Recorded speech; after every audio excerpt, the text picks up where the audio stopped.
Ladies and gentlemen, I'd like to call this meeting order today for our Thursday, January the 13th, 2024 board meeting. June.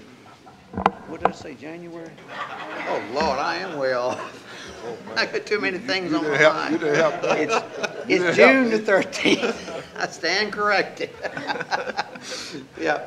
All right. Welcome everybody here today that's come to see us in the courtroom. If we have anybody in the virtual world, welcome y'all. So glad to see everybody. Our first thing on our agenda today is invocation, and I'll have Pastor Long give us an invocation. Not Pastor, Supervisor. I want to welcome everyone, and I want to go start first. Almighty and merciful Father, we give you thanks for this day. We ask you to allow us to make decisions that benefit all citizens in this county. Give us the courage and determination to do the right thing for your son. Thank you. Amen. Everyone remain standing. Mr. Long, would you lead us in pledge allegiance too, sir? I pledge allegiance to the flag of the United States of America and to the republic for which it stands, one nation, under God, indivisible, with liberty and justice for all. Thank you, Mr. Long. You're welcome. All right, our next item on the agenda is the approval of the agenda. Do we have any additions or deletions to the agenda? If not, Mr. Chairman, I do have one change. We do not need a closed meeting tonight. Do not need a closed meeting. Okay, we can take that off. All right. Can I have a motion to approve with the change? Motion to approve with the change. All right. Second. We got a motion and a second. Any other discussion? If not, all those in favor say aye. Aye. All right, gentlemen, next we have the approval of minutes. We have the May the 2nd, 2024 special meeting, May the 8th, 2024 special meeting, May the 9th, 2024 regular meeting, May the 15th, 2024 special meeting, May the 22nd, 2024 special meeting, May the 30th, 2024 joint meeting with the school board. Hope everyone has a chance to have reviewed those minutes. Do you have any changes into them? If not, Mr. Tadlock, would you like them all in one or separately? In our board doc system, we do them separately. All right. So that's up to the board. All right, so what's the pleasure of the board? No changes, let's approve them all at once. Yeah, approve all at the same time. So can I have a motion to approve? I'll make a motion that we approve all the minutes. Second. Got a motion to second. Any other discussion? If not, all those in favor say aye. Aye. All right. Next would be our presentations. And our first one we have is a presentation from UHY Advisors Mid-Atlantic Incorporated. It's an update from Heather Ness on our forensic audit.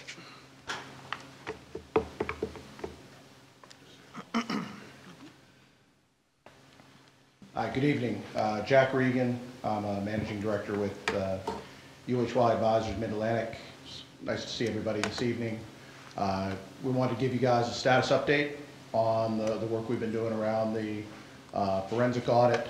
Brought my director, Heather Ness, who's been leading the charge on everything. You should have a slide deck that's been presented to you that we're going to work off of on this. From my standpoint, main thing I want to convey to you is that county staff and school board staff have been extraordinarily cooperative through the entire audit that we've been doing. We've had unfettered access to people and to all the documentation that we need. I want to thank very publicly your staff and the school board staff for all the cooperation we've gotten. With that, I'll turn it over to Heather. Hello, lovely to see everyone today. All right, good to see you, ma'am. In the interest of time, I'm not going to certainly read through every slide that you've got in front of you, just provide an overview and a reminder of what we're doing here. So I'll cover the scope, progress to date, and the draft identified observations. So we have been engaged to go through the forensic audit from 2019 to 2023. We're taking a look at time and payroll, procurement, accounts payable, purchase card usage, revenue management, and treasury management.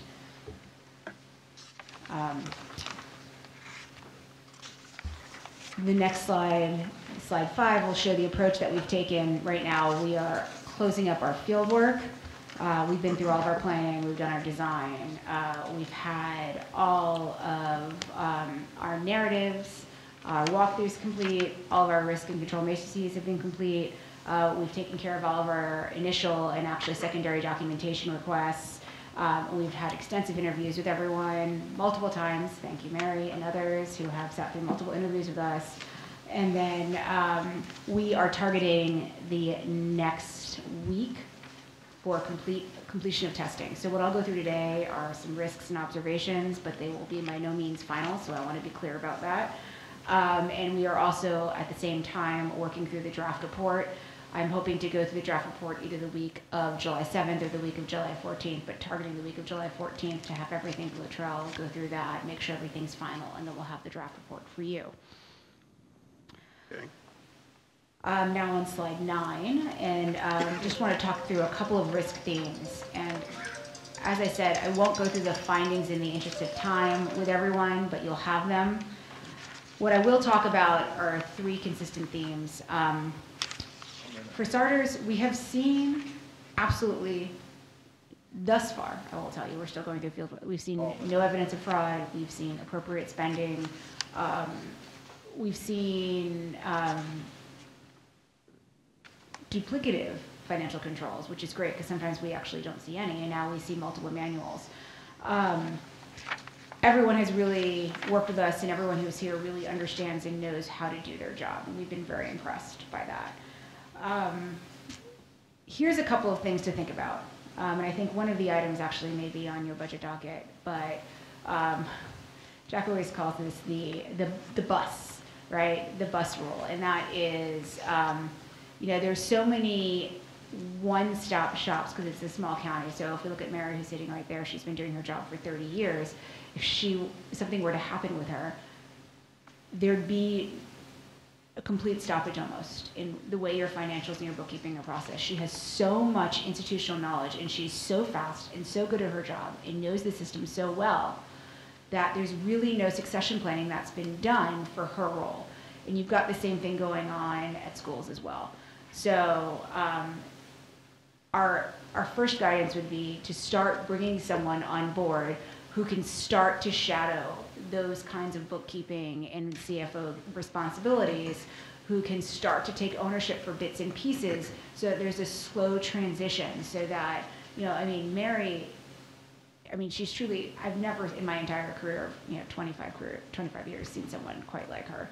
She's fast, she's efficient, she knows her job inside and outside it, but she really does the work of 4 people. And it's going to take quite a while to get someone up to speed, as efficient and as knowledgeable as she is. So our guidance is to please identify someone who can work side by side with her, and, you know, ultimately take that position. It is a risk. It's a big financial risk because I'm not sure if something were to happen, or she would be suddenly pulled away for an emergency or something. I mean, things could stop pretty quickly. So the second thing is, prior to 2023, there was really no regimented control structure for schools. So this is how this looks. When I look at something for the county, you know, Mary's got a very identified process. She's got procedures. She can walk me through everything back to whenever, of all the approvals, everything that went up for board approval, everything that was spent, everything that, you know, why the procurement was out, why a car was sold or whatnot. When I look at schools prior to 2023, they seem to be moving in the right direction now. I'm getting boxes of receipts. They're not, they're just there. So we've spent quite a bit of time actually going through the boxes, and we went through them twice already, and actually they just got picked up again because we're still missing so much documentation. We're going to try to go through it again, because what we want to do is make sure, what we're doing is testing to make sure there was appropriate spending, that there were appropriate allocation of funds, that, you know, appropriate procurement structure, asset management, that kind of thing. We believe there was. It is hard to evidence that, though, when there's not a lot of organization around the control structure in schools prior to 2023. So that is another theme, and the severity of that is what we're working through right now when we go through what's called a test of operating effectiveness. So a lot of times when you do an audit, you do a test of design, which is a test of one. And if that doesn't fail, then you select a sample and you test multiple. It didn't make sense for this forensic audit, if there was no design, to just stop testing, because that's not our job here. It's a forensic audit where we're sort of looking for evidence of things. So we went and we moved forward and we're testing the test of operating effectiveness, regardless of the fact that there's no policy or procedure over it. So we're doing our best to identify where there is some evidence of discussion behind a procurement or an asset or spending that's occurred. And luckily there's enough tenure there that they can answer our questions and we may be able to find receipts, but it is by no way stretch or form organized prior to 2023. So that is something that is definitely a theme. And the last thing is regarding the system controls. You've got a system that's appropriate for a small county as yourself, but what's interesting about it is it'll issue warnings, but it won't control, so it won't stop the process. So you have excellent personnel, so the risk is low, but if you have a bad actor in there and they wanted to sort of push the warning and put in a duplicate invoice, you could for sure do that. That being said, you have manual controls on the back end of folks that are reviewing it, but in this day and age, we start wanting to see more automated control structure. And so those are the main themes that are coming across. The following slides are all the observations we've come to date.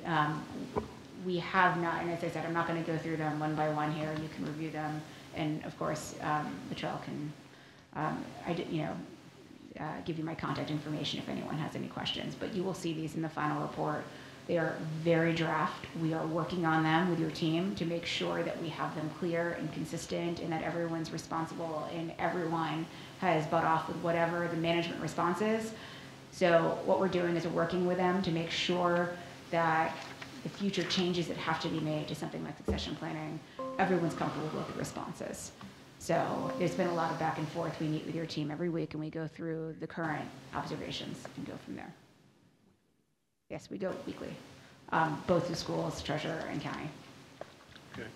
So that's where we are. As I said, there's multiple pages of observations.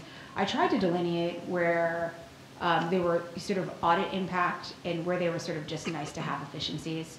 So where there's an audit impact that may be something that could potentially be a risk to a financial statement or the records, where you see efficiency, it's just not the way we like to see things, but we don't see that there's a risk there.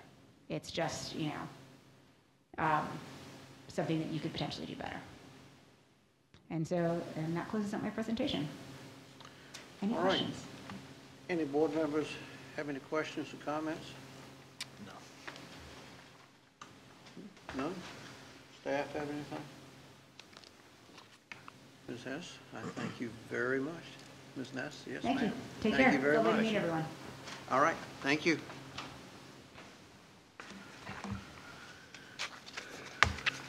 All right, our next item is the Annual Litter Committee, Annual Progress Report. Mr. McKenzie, how you doing, sir? I'm doing okay. My name is Stuart McKenzie. I'm the county planner, and we have a couple of members from the Anti-Litter Committee that's going to give the annual report, which is required in the bylaws that you all passed back in 2021. And I want to highlight what we've done and show projects that we've done so you know what we've been up to in the past couple of years. Clarence Dameron was appointed by Mr. Long, and he's on the committee, and as well as Glenda Lowry. She's from District 2, and I've enjoyed working with the Anti-Litter Committee. They got a lot of energy, and they'll go ahead and give a report, and I'll fill in if needed. Okay. Did y'all put the PowerPoint up as well? You want to start? Yeah. Good evening. I'm Glenda Lowry, and I hate to have my back turned to everybody, but that's the way it is here. I'm presenting to the board. We had 4 goals that we established, and it took us a year to establish those goals because we talked to everybody we could think of. We talked to VDOT, we talked to the sheriff, we talked to the Commonwealth's attorney to figure out what the situation was, and we came up with these 4 goals. So the first goal was to promote the cause of a clean county culture through education and publicity. So we feel like we've done a pretty good job of accomplishing that. We do a lot of educating the public at the farmers market twice a year. We give out flyers, we get people's emails so we can put them on an email list, and we give out lots of free stuff, which everybody really loves, you know, so they come over to our little stall. Along with that, we've published several articles in the Rappahannock Record and the Northumberland Echo about what we're doing and our major events. Plus, we put a little we put a little announcement in there every time we're getting ready to have a meeting to let people know that they can come to the meeting if they want to. It's open to the public. As far as goal 1 goes, with the recommendations, we would like to keep our committee going with new people. You know, we've had some trouble filling vacancies. For example, I've done my first term and now I'm doing a second term because we didn't have anybody to fill my place. So we'd like for you to encourage your constituents maybe to join us, to join our effort. And of course, we would certainly like you to continue to allocate money in the budget for us so we can keep doing what we've been doing. Our second goal was to pilot a tire amnesty collection event, and we paired with Northumberland County Public Schools. They actually wrote the grant and set everything up, and we helped them. And we had a tire disposal recycling day at the school on April the 29th, 2023. And we planned to be there from 9 to 12. Well, between 9 and 12, we collected over 500 tires. And I think if you know, and we did not fill that tractor trailer up. So I think if we had stayed there longer, we could have filled the tractor trailer up. So we're real excited, you know, about that. We want to keep the momentum going, and we would like to host an annual tire disposal day every year and involve the schools and especially the students, because they were a great help. And I'm going to defer now to... My name is Clarence Dameron, and I am probably the last appointee on the anti-litter committee. I represent Mr. Long's district. Goal 3, encourage residents and neighborhood associations, business organizations, student groups to pick up litter. And education is a big factor in this program, of course. The community needs to be educated on different aspects of how to keep litter off of the highways, and that's one of our biggest problems. We've distributed the kits to pick up litter, pickers and gloves and things of that sort to residents. But if we continue the education aspect, we've published articles in the paper. We've had banners at different events. We had of course, we had the tire disposal program that we had that went very well. But as far as goal 3, Our recommendation, of course, is to continue to apply for non-competitive grants. And we recommend another cleanup, additional cleanup for the winter months. Goal 4, create, implement Cover Your Load outreach initiative. What we did, we obtained a grant, and we used that grant to purchase cargo nets. We had cargo nets for full-size trucks and mid-size trucks. But we gave out those nets at the 3 disposal centers in the county. And we started at 9 o'clock, and by 12 o'clock we were out of nets. So it was a big thing for people. They just people came in. They agreed that the litter is just outrageous in the county, and so we had a good turnout of folks willing to use those nets to help stop this litter in our county. So our recommendation to apply for one more or another grant so that we could possibly do that again at some future date. Are there any questions so far? Any questions? Yeah. You know, I know you use the paper to get a lot of information out, but suggesting, you know, the paper is all right, but a lot of people don't purchase the paper. That's true. One way we can, you know, get announcements out is through elementary kids. Yeah. Because they'll get home in the pack bag. Yeah. Put it in the back, they get home. Yeah. Middle school and high school kids, they might throw it in the trash can. But that's one way. And also announcements through the churches. Yes. Right? And also the last one, the radio. Well, our Sheriff Beecham, he did a PSA for us on the radio stations. Right. But those are 3 ways because, boy, I tell you, we have a lot of trash on the. It's a big problem. It's a big problem. You know, a lot of people I know, I said, you know, you can get a ticket for the stuff on your truck not being covered. Yes. Do you know that? Yeah, I know it. Why don't you have it covered in?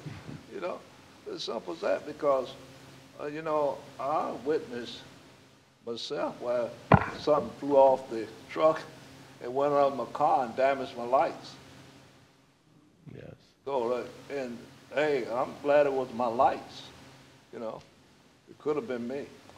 But, you know, we really need to continue to get that word around. And I'm constantly telling parents, don't throw stuff out, because the kids see you throwing stuff out, they start doing it, you know. So we need to really, parts of our county is really trashy. Yes. And I would also say that if we can encourage our neighborhood organizations and just each and every person that you see to participate in some kind of way, if it's just in front of their house. That's right. To clean up in front of their property, clean up the trash that they see. It would be a big help. Yeah, y'all doing a good job, though. Thank you. Thank you very much. So you've heard what we've done in this county. This Tuesday, I got an email from Ruth Platt from the Friends of Minute Bay, and she sent an email that said, I work with an environmental club for girls, and we just wanted to reach out to you and to let you know the Anti-Litter Committee's page, and it cites the web page that we have. It was such a help to us. The girls came across it a couple of months back while they were doing research for the Earth Month project. And the resources you put together led us to tons of information. We thought you'd appreciate hearing how much you helped us. And so we're actually inspiring people. This is from Minute Bay in Alabama. So at least somebody's reading the webpage. Right. That's good. It's very That's real heartening good. to hear that we're actually inspiring others. Yeah, that's very good. Well, they've made a positive impact. They've had a positive impact here in the county. They have. It's a hard-working group. Right. Well, thank you for supporting us. Yep. Thank you. Yep, yeah, good job. All right, thank you very much. All right, our next would be Linda Hodges, introduction to the CSB Executive Director.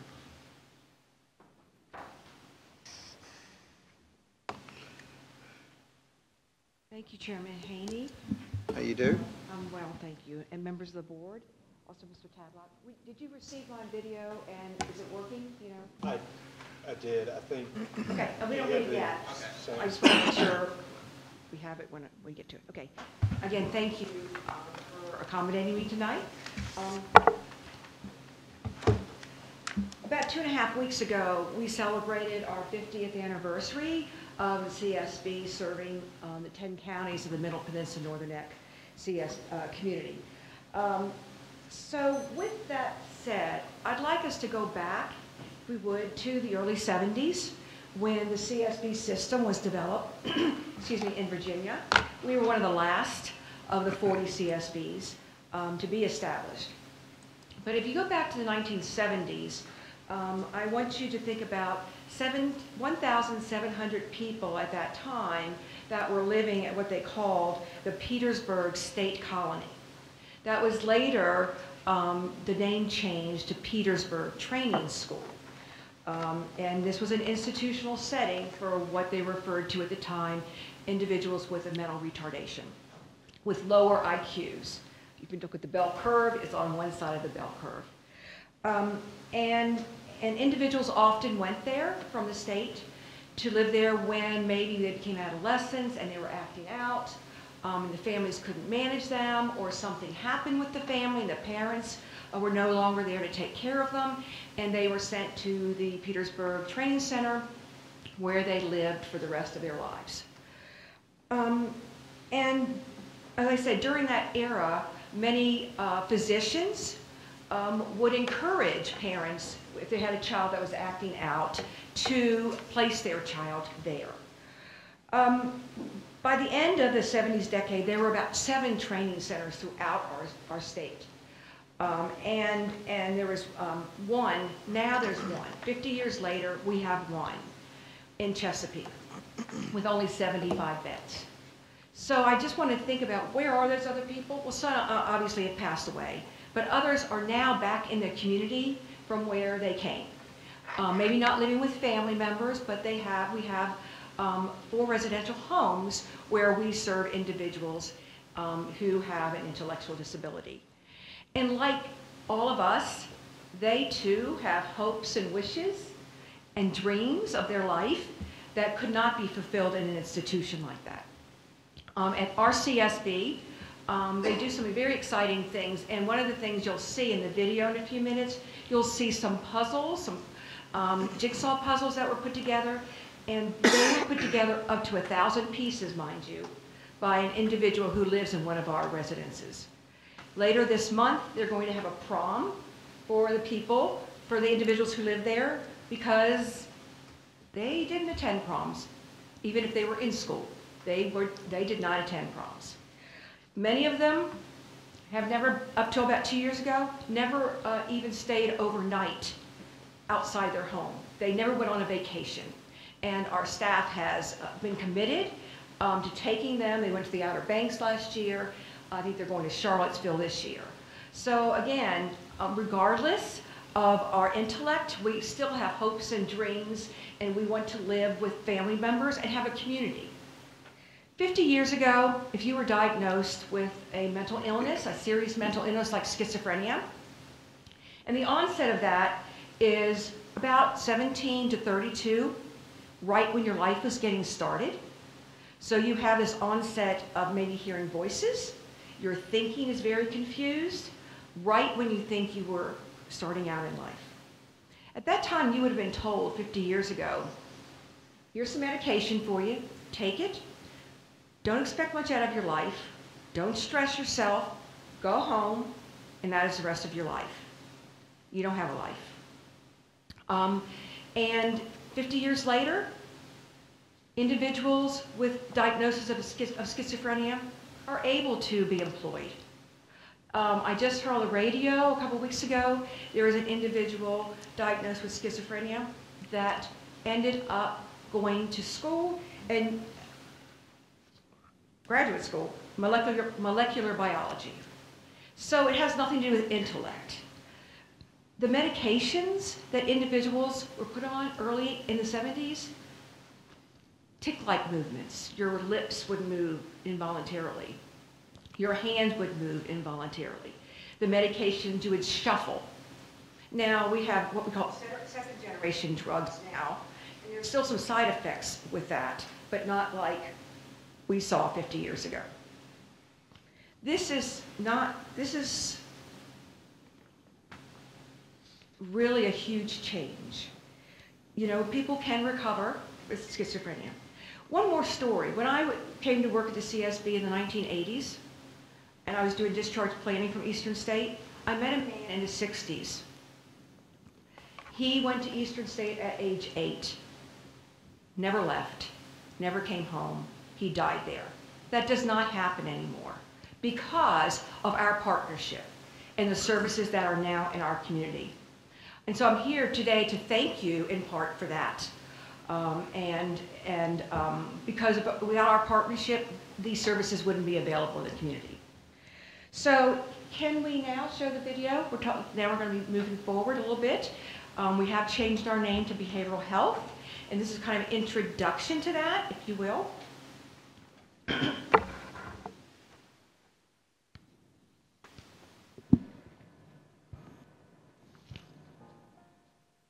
In my own life, I've had a handful of experiences or people that I've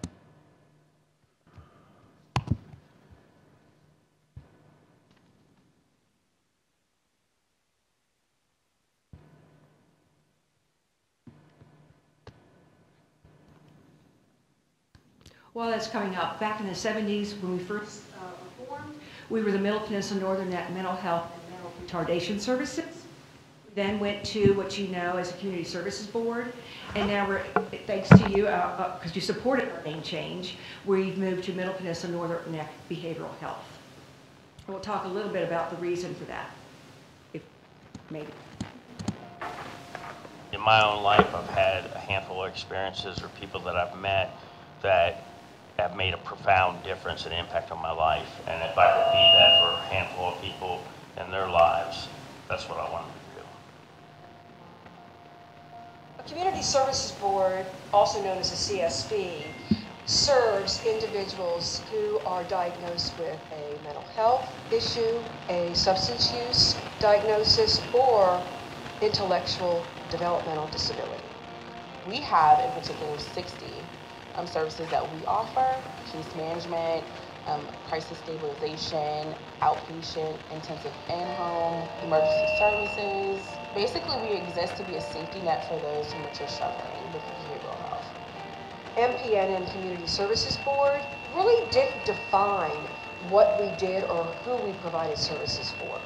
Behavioral health really does speak to what our focus is. It's my hope by changing the name that will less stigmatize those individuals who might have a mental illness, a substance abuse challenge, or intellectual disability. The greatest thing that we provide is our presence. We're here, we're passionate, we're dedicated, and we're here to serve our communities in any way possible. One of the greatest opportunities that the Middle Peninsula Northern Neck Behavioral Health has is its staff that are compassionate, that are knowledgeable, and that are committed to the service area where they work. And the reality is that our staff, they live in these counties. So they're not only providing a service based off of, their passions and their particular disciplines, but they are providing services to their community members, their neighbors, their teachers, their small business owners. When you live amongst your population of folks that you serve, you really truly bring about a different layer that is often not seen in other spaces. things are changing. As a whole, we're looking at different ways to approach treatment. We're always thinking about where can services be placed to make sure that we are able to serve all facets of our 10-county community. The opportunities are endless, and I think we're gonna, lean into that and go forth. We have an amazing leadership team and amazing staff members who do work tirelessly. They work tirelessly to provide these services and get professional development in order to provide these services in the best way that we can.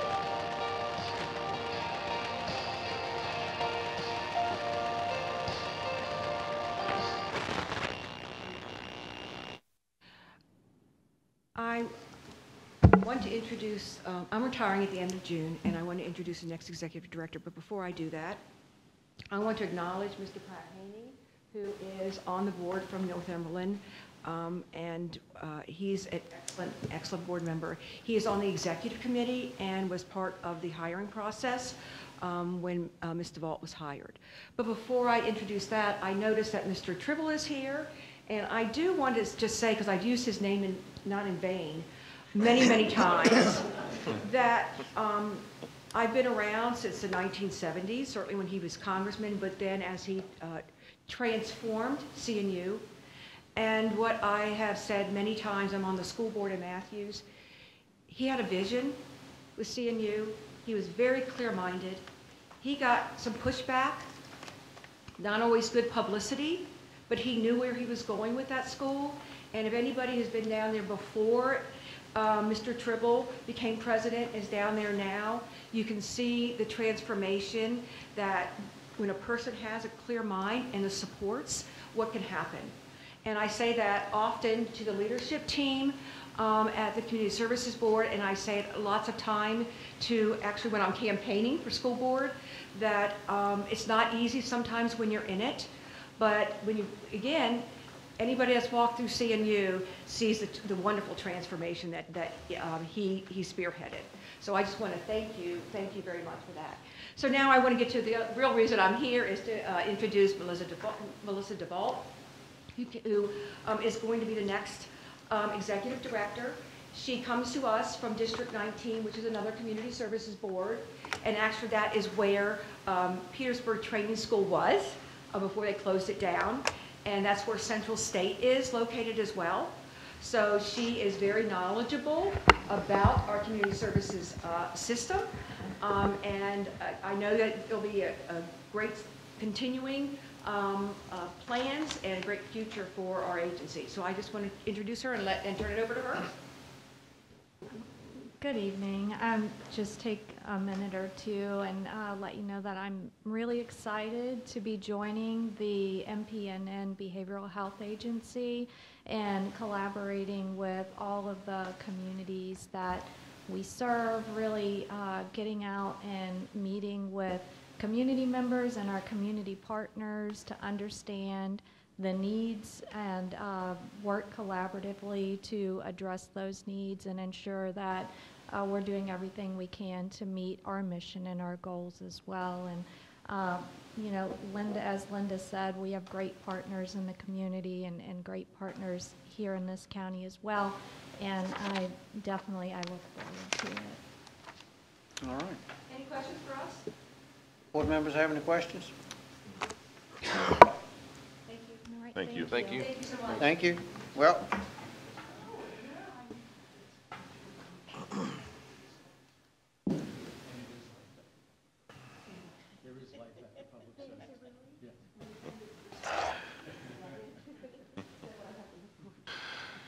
all right, thank you.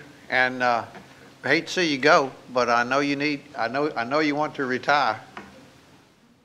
Well, sometimes I have mixed feelings about it, all the good work that the Community Service Board undertakes. But thank you so much. All right, but I think we're going to be in good hands now, too. I think we will too.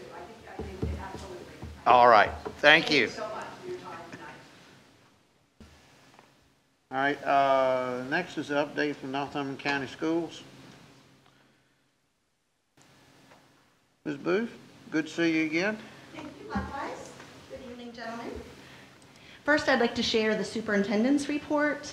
She wanted to give you an update on the new construction funds and how those projects are progressing. Okay. So the NES flooring is being done by York River Flooring. The carpet squares are on site. The LED conversion, light conversion is completed for 3rd, 4th, and 5th grades. The luxury vinyl tile is expected on June 15th, and the painting of the NES hallways is complete. The concrete project at the middle school and the high school is being done by F. Sosa Concrete. That is complete. The concrete portion is complete, and this week they're working on the accessibility and ramps, and those will be installed for the middle school soccer field and the hockey field pending on weather. The paving for the track was stalled due to the weather. It should be reconvening on Monday. They've completed the blacktop for the long jump, the triple jump, and the high jump. The track will have 8 lanes, which will make it VHSL compliant for regional competition. And those 8 lanes should be done this evening. The gymnasium floors were being redone by ProSource Flooring. Both gyms are 100% complete. There is still no traffic allowed for 7 days on the high school floor and for 20 days for the middle school gym floor in order to protect the warranty. Painting has been done by Stratus Painting. They completed their painting at the bus shop. They did all exterior trim, safety bollards, and all fuel tanks to include the fuel tank piping. The NES rooftop stairwell will be done by Connemara, and he will be sending a revised scope of work this week. And then the old blacktop that was removed from the track was delivered to the transportation facility, and Clark Construction will be leveling that out at the parking lot. And that concludes the superintendent's report. And then I just had a few things. I'd like to thank you for determining a budget amount last night. I was able to view the recording today and just wanted to share a few comments. The overall budget of $21,529,064, as you know, is a decrease of $428,345 from our current funding. As you said last night, to cover the increase in health insurance and give a 5% raise, we would need an additional $786,828. That means that in order to have the money to fund the 5% raise and the 7.2 health insurance increase, as you wish, we would need to identify $1,215,173 to cut from the current budget. In a year where we already know our hybrid VRS contribution is increasing, our fuel bid has increased, our electricity costs are increasing, and the cost of materials and supplies continue to increase, I do not know that we will be able to find over $1.2 million to cut. We do have a school board meeting tomorrow morning at 9 o'clock, special called meeting, to discuss the budget. Were there any questions for me on that? Any board members have any questions? Staff have any? All right. Okay, so I just had one final thing. And I have the same question that Mr. Long asked last night. He asked, why is the school division the only agency on a categorical budget? And Mr. Haney's response last night was, we all sat down and worked on the budget. We worked it out. That hasn't happened for a long time. But I'd like to respond to that by saying that I have been very willing to sit down with the Board of Supervisors and the School Finance Committee to discuss the budget and answer questions. Our board has been active with the Joint Finance Committee since September. We submitted the expenditures for our budget in January as requested. With the exception of last night, Dr. Wargo and I have been at every budget work session and available to answer any question you've had. In addition, we've participated in several other meetings with Mr. Haney, Mr. Tadlock, Taylor Stover, Dr. Pica, to provide clarity on the budget. We've done everything that you have asked us to do and have answered every question that you have brought our way. We met the other day with Taylor Stover, who's the county auditor, with Mr. Haney and Mr. Brand and Mr. Tadlock, and at that meeting, he said that he had no concerns over the work that we were doing. Then tonight, we heard from Heather Ness, the forensic auditor, who also said, we know what we're doing. We all know our jobs. So tonight, I am asking, respectfully, that you appropriate a lump sum budget to the school system this evening. If you've chosen your final dollar amount that you're okay with giving us as the budget, then why does it need to be on category? Please consider appropriating that as a lump sum. All right, any comments from the board? All right, Ms. Booth, thank you very much, and I see y'all have been very busy down to the school. We have. Yeah, looking good. Thank you. All right, thank you, ma'am. All right, our next is a update from Virginia Department of Transportation. Mr. Beal, good to see you, sir. Yeah, it's good to be seen, Yes, it is. in the words of Mr. Jeff. It's good to be here. I think I missed a couple meetings maybe. We have been busy, although my report is somewhat brief. We've completed some pipe cleaning countywide. We had a rental truck in the county for a couple weeks. We've cleaned ditches on Apple Grove, Balls Neck, and Shiloh School Road. We've repaired shoulders on 360 and on Ridge Road. We cut brush on Lively Hope. We repaired a pipe down at Judith Sound, and we patched potholes countywide. All the mowing and litter pickup is complete countywide. I would say I appreciate the efforts of the Anti-Litter Committee and your support of them. I think it makes a big difference, especially any time that those efforts are as local as they can be. It really does help us with Adopt a Highway and other initiatives to have that local effort entrenched in the county. So I appreciate them and enjoyed seeing their report and the progress they're making. On the horizon, we have more ditch cleaning planned on various routes. We're cutting brush. We've actually cut the brush on Bush Mill and in Mallard Bay subdivision and working on Cross Hills now. We'll continue to grade gravel roads, patch potholes, repair signs, and address work orders countywide. On the pavement schedule, the plant mix work that was on Louisetta and Sunnybank is complete. I've ridden both of those roads. They look pretty good. The slurry seal, the first phase is done. That's the surface treatment, so they still have to come back and do the final application on those two routes. The surface treatment schedule is underway. I expect them to be working another couple weeks at least. There was a large schedule in the county this year for surface treatment. Addie's Point, we'll start on that hard surface in that gravel road in a couple weeks. And then we'll have Bushmill Creek, that scour repair project was advertised in May. Those bids come back in June 26th, the 26th of this month. The restriping of Callio and Lotsburg, that public meeting is scheduled for August 1st. That'll be held at the Callio Fire Department from 5 to 7. And that's everything I have on my report. So if you all have any questions for me. All right, any board members have any questions or comments for Mr. Field? I do not. Yes, the mowing, you mow 4 times during a... We typically mow the primary routes 3 times and the secondary routes twice. Last year we did the secondary routes 3 times, but our goal is 3 times on the primaries and twice on the secondaries. Okay, one or two counties pay you extra to get that extra mowing in? No, we have a couple counties that pay us to pick up litter extra, but not mowing.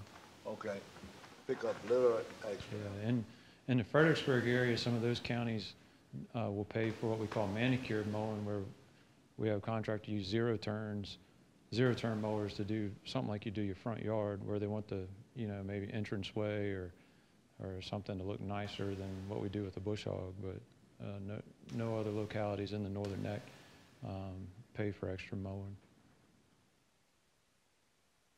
All right, thank you. Have anything? Mr. Williams? Station? I don't have a thing. All right. No, thank you for everything you've done on these highways, makes a big difference on a lot of them. Thank you. All right. Take care.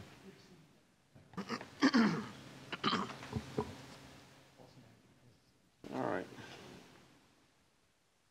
Next is a county administrator's report. Mr. Tadlock? Yes, sir. For the month of May, we had 12 new structures, total construction cost of $7.8 million for the month. Total construction cost year-to-date is about $26.2 million, which is approximately $461,000 above this time last year. Next 2 items, I'm going to have Mr. Willard come up with the sanitary district. He does have a proposal for diving services on the outfall pipe. So if Mr. Willard's here. Mr. Willard, come on up, please, sir.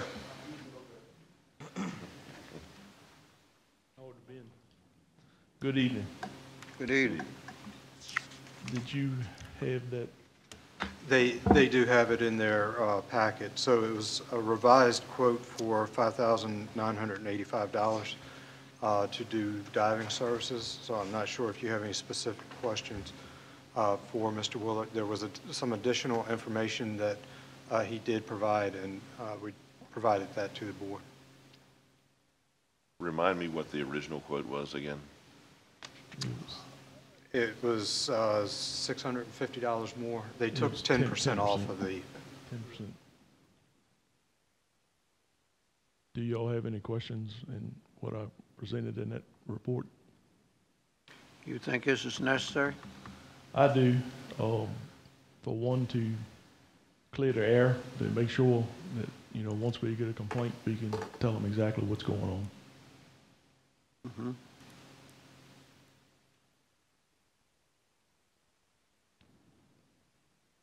Any other board members have any questions for Mr. Willett? You don't know what you're going to encounter or what they're going to encounter when they get down there, right? 'Cause you don't know what was there originally, is that right? Well, in that report, it had an attachment that showed that diffuser. Basically, it's a 8 by 6 by 6 Y, just open pipe. So as far as I know, that's what's down there. And if it's still there, it's still there. If it's not, it's not. Okay. But with the additional flow rates that we are sending down now, that explains the being more turbulent. I cannot believe that for close to 40 years, nobody's seen anything out there, but unless that pipe is broke loose. What is the temperature of the water that you release? Right now, we're somewhere in the range 28, 30 C. So it's in the 70s.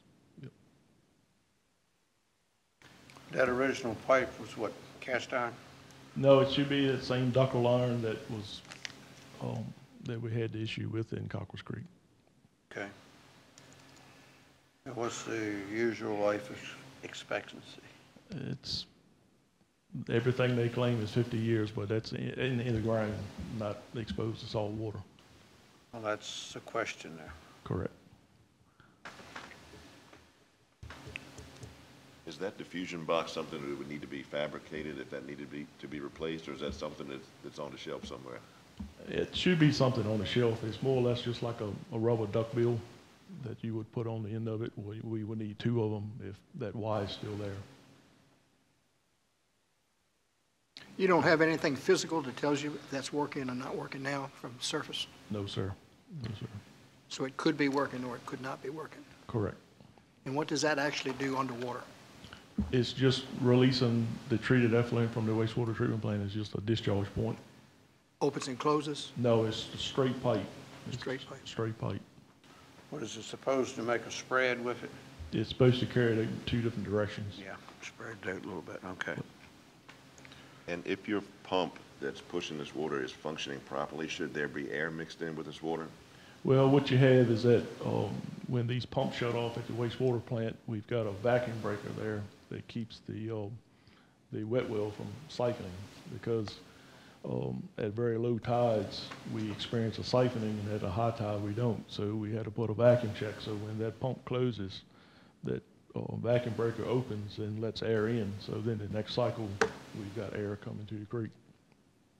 And the cycle is every 4 hours, is that correct? Yeah, every 4 hours, 6 times a day. And roughly how much water you're releasing per cycle? Right now, per cycle, it's probably around 20 to 25,000 gallons. Thank you. Thank you. And this is clean water that you're releasing? Yes, this is treated effluent from the wastewater plant. Mr. Williams, to answer your question, the original was $6,650. Worth the phone call. For the savings we got. Yeah. All right, any other questions? Do you have anything else, Mr. Willett? No, sir. All right, what's the pleasure of the board? We're looking for a motion to go into contract with them. I'll make that motion. Motion to approve the contract. I'll second it. We got a motion second. Do we have any other discussion? If not, all those in favor say aye. Aye. All those against, like sign. All right. Mr. Willett, we will proceed with it. Thank you. Luttrell, do you need me up here for the second? Yes, sir. Yeah, the next item, I'll rely on Mr. Willard and Mr. Basie on. This is regarding some of the upgrades that we are doing at the sanitary district in Reedville. If you want to give them an overview, I guess, on the lab upgrades that you're looking at. Yeah, basically what we're trying to do is bring the building up to code some. It was built in '74. A lot of the tile work, lighting, insulation, and things of that nature. We've done some things over the years. We've re-shingled the roof, but we need some gutters installed. We have an extra room right now where the generator used to be in there, and we would like to make that a training room or somewhere to sit down and eat instead of eating in the actual laboratory where we do all our testing daily. Just overall, we just need to update the facility, update the building to make it better for the employees. All right, any questions? Board members have any questions? And on the backside of that, we would just talk a little bit about the financing of it. It was under CIP, and Mr. Basie's been working with Rob Mangrum, the engineer consultant, in Patterson, to come up with some pricing. I'll hand it over to him as far as what we're looking at on how to fund this. So the change order that Patterson Construction, who's been doing the whole wastewater project upgrades, has come up with for the lab is $138,844. That we have some money left over from the grant from the WQIF side that we can utilize for that, but the way the math works out, nothing from USDA rural development would be eligible to be used on this because they had different requirements between the two grants as to what could be used for change orders or not. And USDA money could not, but WQIF money from DEQ could be used, but you still had to follow the same formula for how much of the project WQIF funds would cover. Working with Rob Mangrum, we believe we would have to, the county would have to cover roughly 100,000 of that 138. That WQIF would only cover the 38 and change side of it. That's a conservative number. That we might be able to be a little under 100. What we are looking at doing is, it had been approved in CIP program, and in the budget, we were looking at using it as some of the ARPA monies, but we don't feel like we have enough ARPA funds left there to come out of ARPA. So we were looking at that 100,000, splitting it half and half, 50,000 each out of the sanitary district regular operating fund, which we have enough money there to cover that, and then the other 50,000 coming out of other CIP funding as opposed to ARPA funding. That we should have that in the CIP account as well.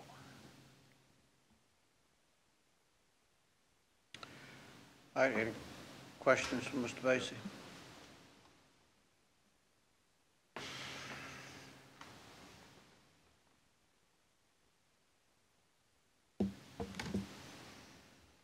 No questions from Mr. Basie?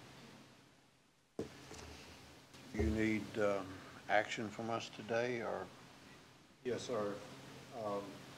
Patterson is in who's the contractor, is in a holding pattern, I guess, waiting word for authorization to move forward on the project. And they were the contractor on site for the entire renovation of the project. All right. I guess we need to make a motion, or I'll make a motion that we go ahead and proceed with the improvements there. I'll second it. All right. Do you need dollar amount in that? Well, I think at this point, if you want to tie it to a dollar amount, since we are looking at using the capital improvement funds, at least up to $50,000 for the capital improvement funds, and then up to $50,000 for the sanitary district. All right, so I'll add that to my motion. And then the remaining portion of that would be covered by WQIF funds. All right, is that all right for you, Mr. Brown? Perfect. All right, we have any other comments? If not, all those in favor say aye. Aye. Aye. All those against? All right. That passes. Thank you. Also, when y'all do have some time, I want to obtain y'all to come down there and tour both of these facilities too, to see what's been going on in the past 3 years. So y'all really need to come down and take a look at both of them and see what's been done and see what's going on every day. Any time better than other? It doesn't. We'll make time. We'll make time. I'll make time. All right. So- I don't want to come in there when you're really busy. Free Anytime, time during the day or somewhere it slacks up a little bit. anytime between 10 and 12 or 1 to 3 will be perfect. So Okay. the mornings is usually our busy time. All right. Good enough. Thank you. Thank you. Thank you. All right, Mr. Tadlock. Next item I have is the Economic Development Commission Summer Intern Program, and I'm going to turn that one over to Mr. Bullock, the Economic Development Director. Mr. Bullock, good to see you, sir. Good to see you too, sir. Members of the board, how are we all doing? All right. So this initiative we have here, first of all, is at no cost to the county. So I think that's really good news. But it began when I had a conversation with a neighbor of mine, and their son was coming home from college, and he asked me, do you have anything that my son could do in the county so they could use their skill set? The person's going through business analytics, so they could use and hone their skills. Person's a rising junior at college, and I said, let me talk to the EDC about that. So I approached the EDC with it, provided the resume, and we all decided it'd probably be better if we kind of formally wrote this up as a summer intern program, presented it to the county for review and approval, and we said, you know, there's a lot of potential for this. So we like to look at this as a pilot program that could be something potentially bigger for the county to consider in the future. The program overview for us is to be able to help the EDC develop their strategic plan, but more near-term strategic actions to be able to enable the strategic plan. And in doing so, we're looking for certain skill sets. Individuals who have skills in analytics, business, government, even mathematics.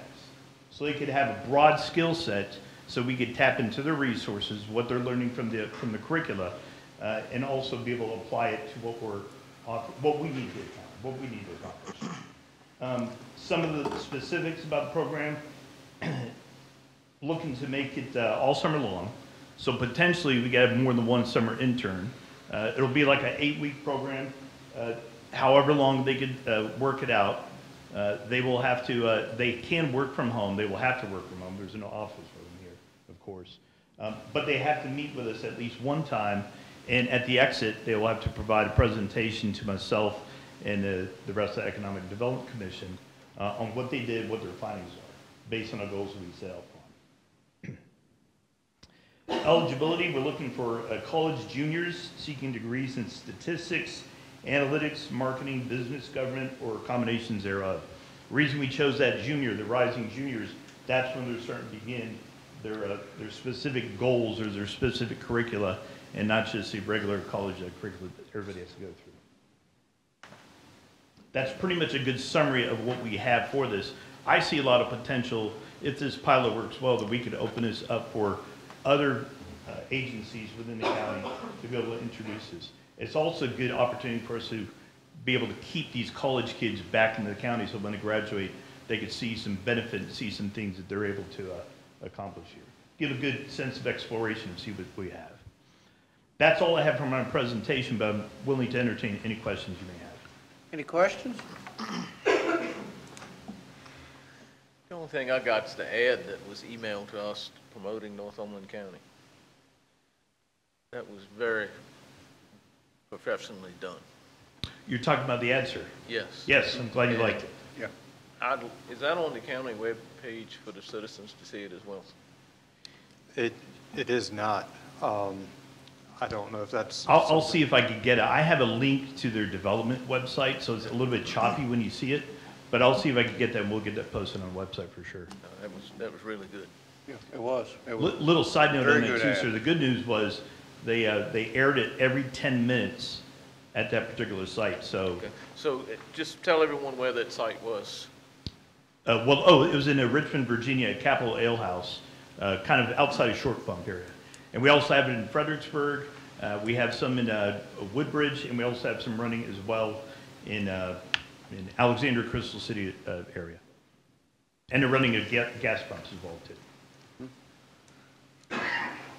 Yep, very good ad. Yep. Thank you. I'm glad you like it. All right. Thank you, sir. Thank you. Mr. Chairman, if we could just get authorization to move forward with advertising that position. All right. I move that we move forward with the internship program. Second. All right, got a motion second. Got any other discussion?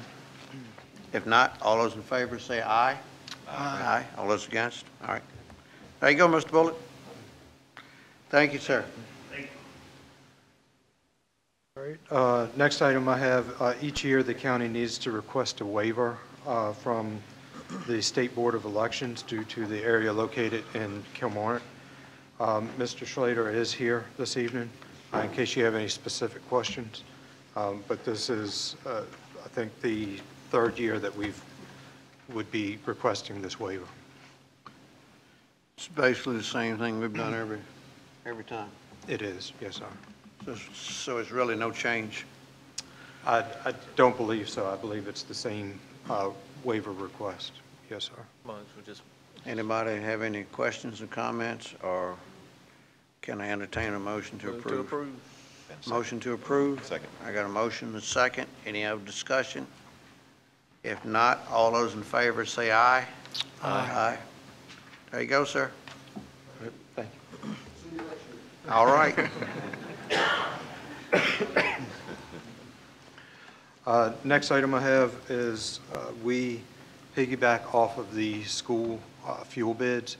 The fuel bids did come in for the gasoline, diesel, fuel oil, and propane. So if I could get go ahead from the board to also authorize that bid. Motion to approve. Got a motion and a second. Any other discussion? If not, all those in favor say aye. Aye. All those against? All right.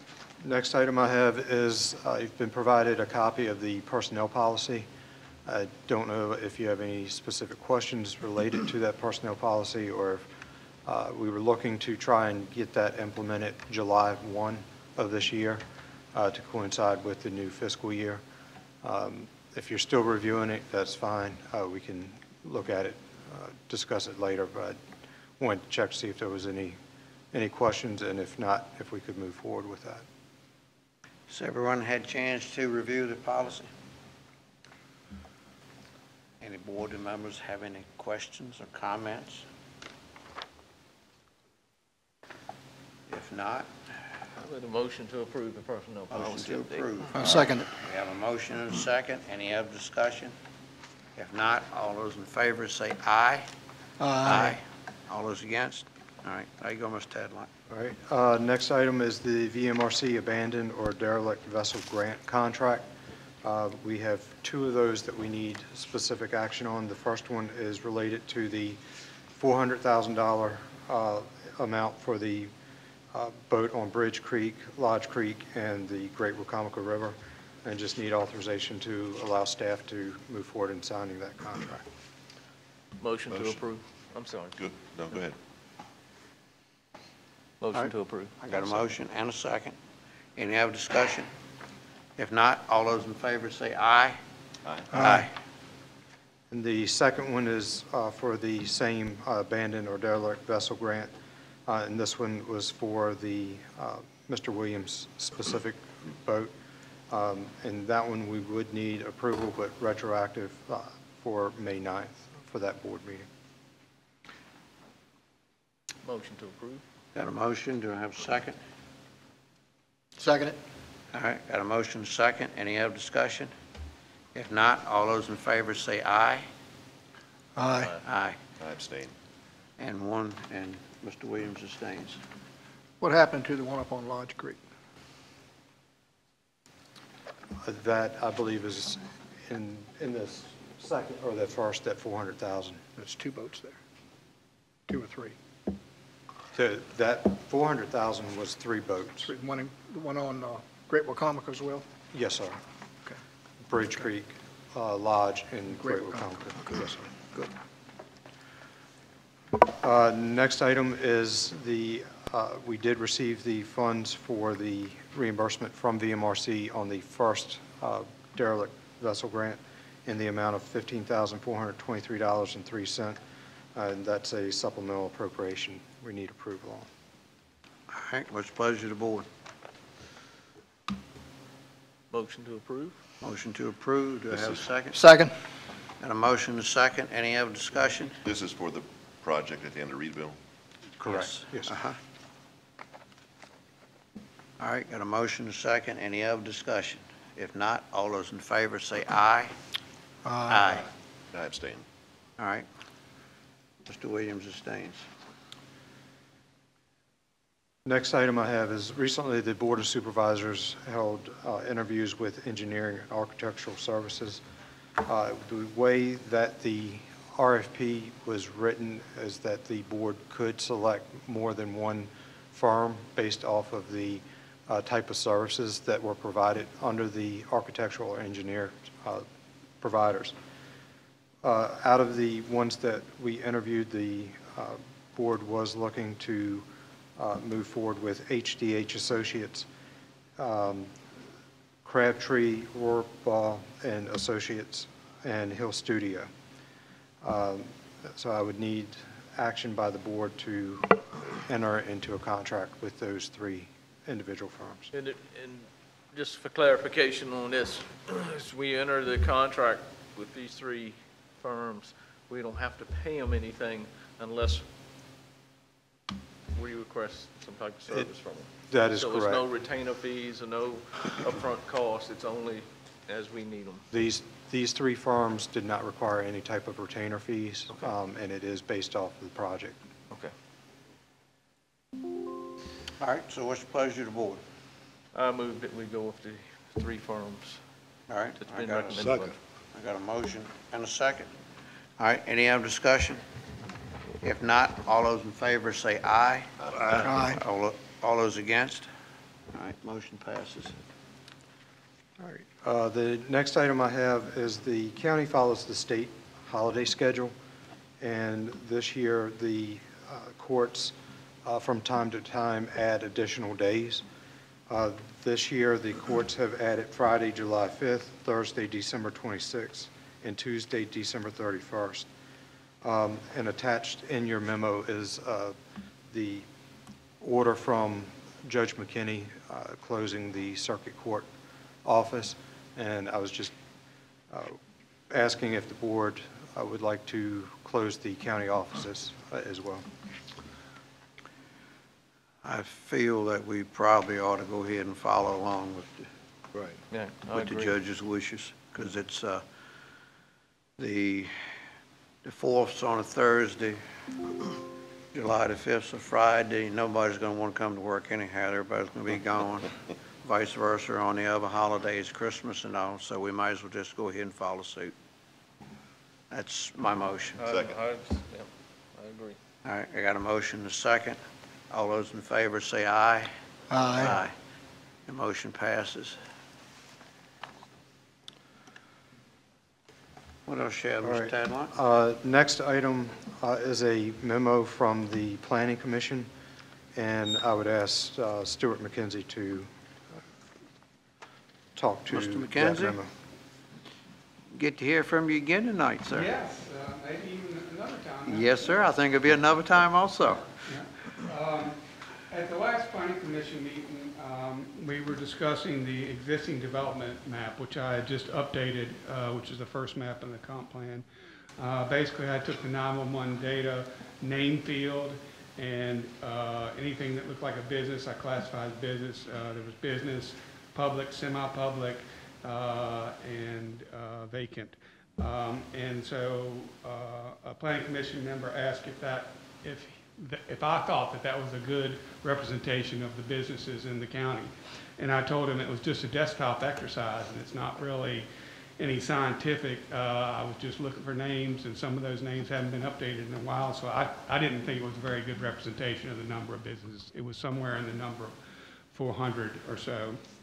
At that time, Planning Commission stated that everybody says that we don't attract businesses and that there's no businesses in Northumberland County, but do we really know that? How do we know that? And so the Planning Commission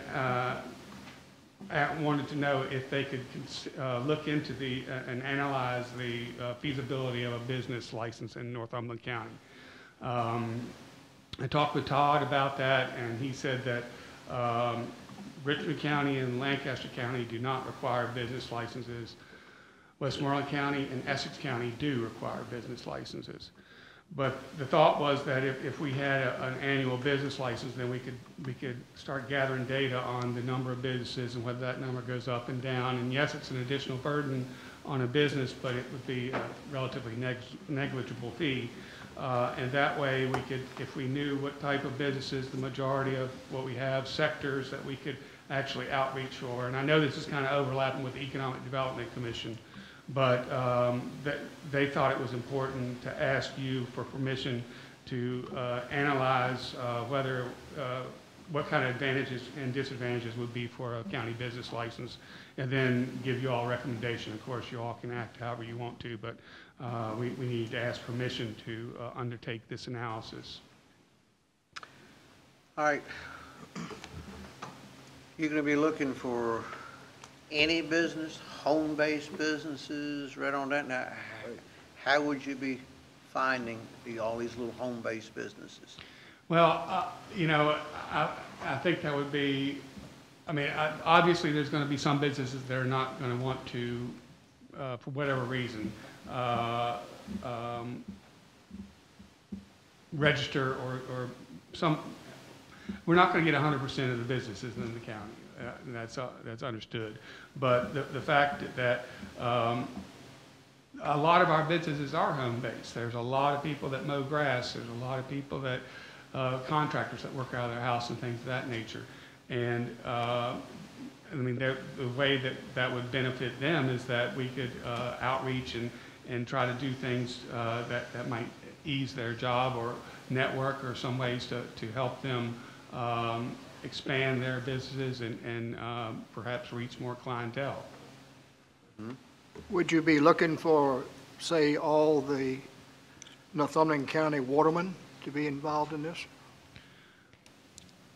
We didn't get into any details, but I would assume if you're generating funds and being taxed on them, then I would consider that a business. But yeah, I would think so. You know, we don't know what we're getting into yet, but we wanted to ask permission. And I know some people will see this as anti-business, but in order to know what we have and see if we're losing business or expanding business, we have to have some kind of metric. And this would be one way to do it, if you also choose to do this.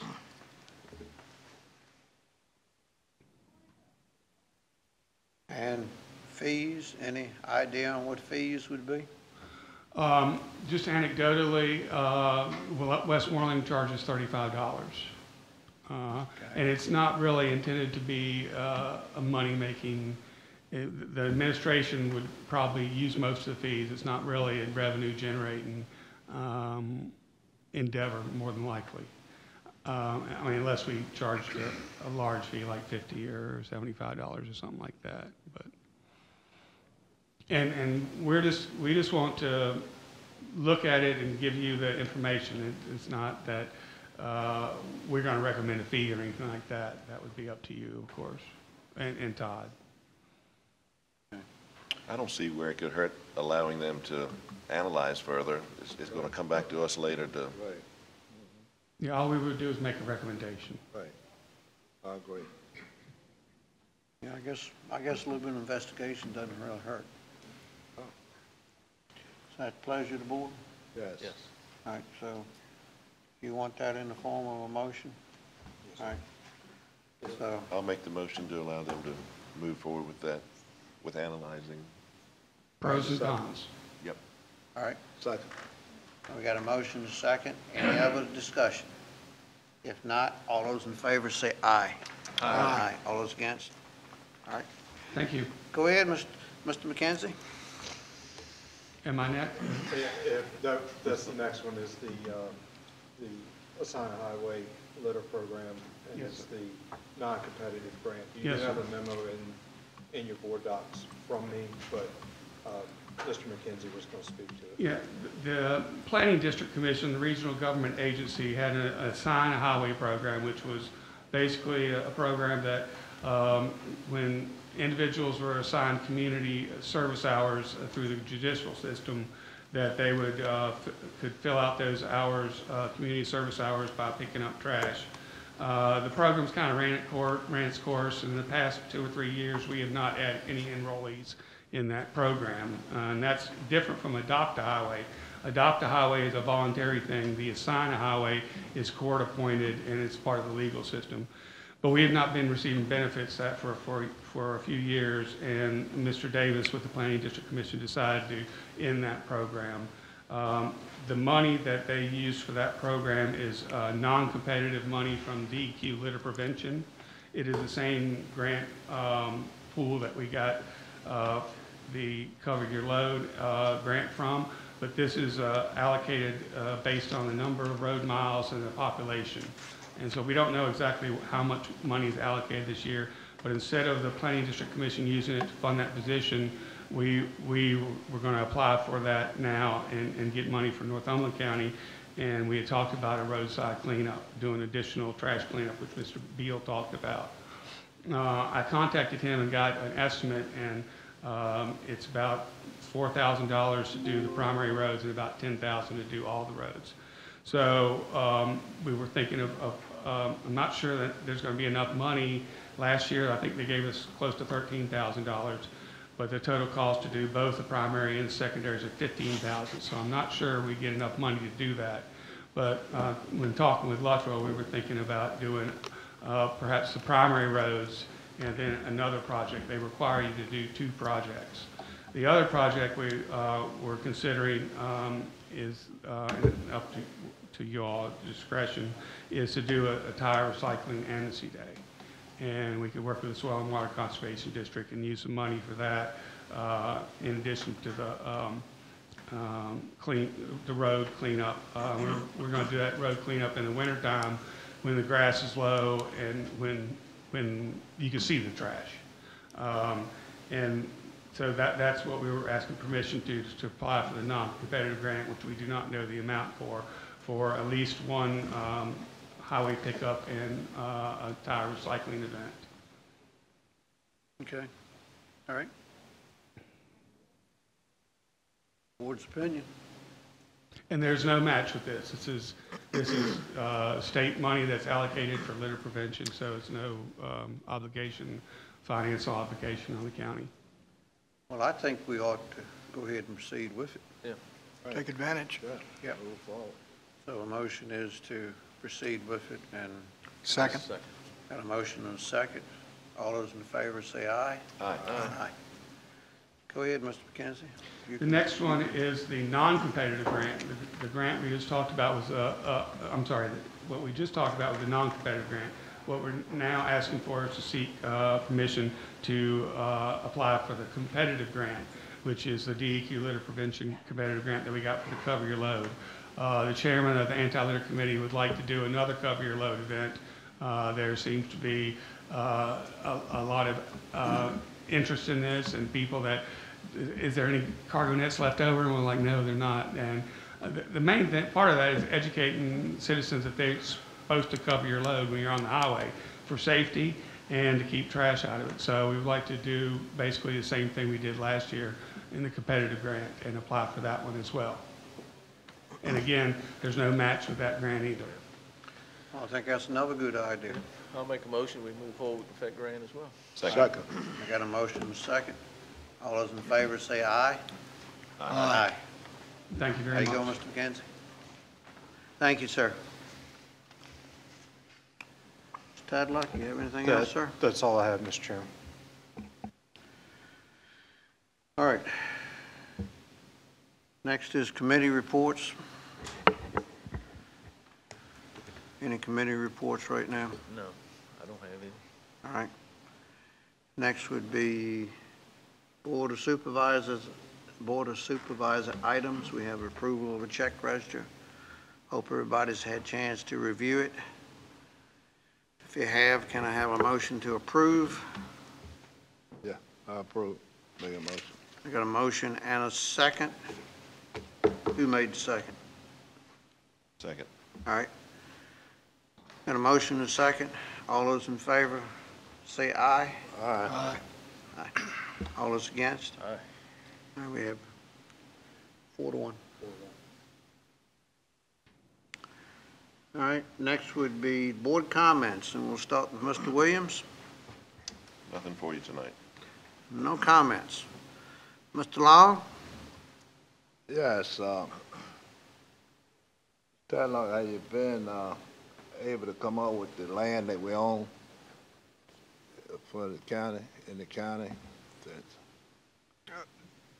that's not in use? Well, the Planning Commission had recently conducted a study on that, and I know Mr. Brand asked that that be brought back up in July, I believe, to review that.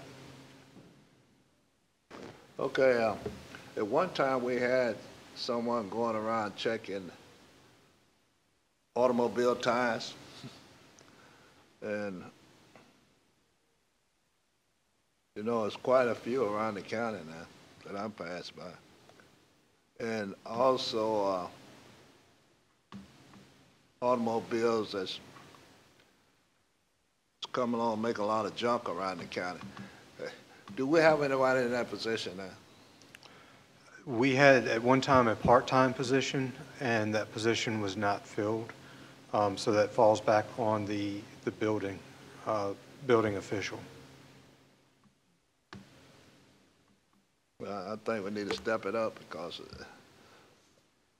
I see a lot of tires around the county. I don't know about the rest of it. That If you have specific areas, let us know, and Okay. I can get that to them. Okay, that sounds good. All right, that's it. Mr. Bryant? Whatever become of the area that I give you, tires? I have provided that, and it was my understanding he was going to provide them notice, but I will follow up on that. They still have. When we have presentations, and we have presentations up here, is there anything we can do with the sound? I will get with Mr. Headley and see. It's not very good what we have. And the only other thing I have, the dump site in Lotsburg is just not being taken care of like it should be. I don't feel that the citizens need to go there and walk through trash and all of the liquid that's running out of those dumpsters to dump it trash into the containers. I mean, it's awful. I mean, we had to have them pressure wash the pad and the container a week or so ago, and I just don't think we need to keep reminding them on how to keep that up with the amount of money we having to pay them. What's the cause of that? Is it because it's not being dumped frequently enough? Well, a lot of it comes from people not emptying the containers when they put them in the trash bags. But we've asked them to keep floor dry there. We've asked them to keep it swept up and cleaned up. It's a lot of just trash right around the containers. It was all running down the side of the containers and the compactor, and they had to pressure wash them about a week ago. And we had this issue about a year ago, and thought maybe we had it addressed, but it's getting back to where it's just just a nasty sight. And it really don't need to be. Can get a little nasty. Oh, yeah. I agree. You have to, sometimes you have to go in there and you have to shoo the buzzards away from the drive-in area to get your trash done. Well, it is a little aggravating when you go in there and drop a bag of trash off and you got, even if you don't have good shoes on, and you step into it, it's not the best thing to put back in your car. No. Or your vehicle, put it that way. Question. Mr. Taylor, do they have enough drivers? Or you don't know? Because in a lot of cases, they're run over with trash, they're putting trash on the ground, and it hadn't been emptied. Well, I know that they contract that out by another company. So it's not Waste Management themselves doing that. I can certainly check into that as far as their drivers. Thank you. All right, Mr. Brain, you have anything else? That's it. Mr. Fisher? Mr. Ted, like the email we got last week from the subdivision down at Indian Creek regarding the grass and trash and so forth on the lot. I understand that first has to go through the homeowners association? That is, we can look into that a little bit more because I don't know the setup of Indian Creek. I don't know if they have a full HOA. So we can look at that a little bit more. We'll look at that next week then. That's all. Anything else, Mr. Fisher? All right. Well, I don't have anything right now. All right, our next item would be public comments.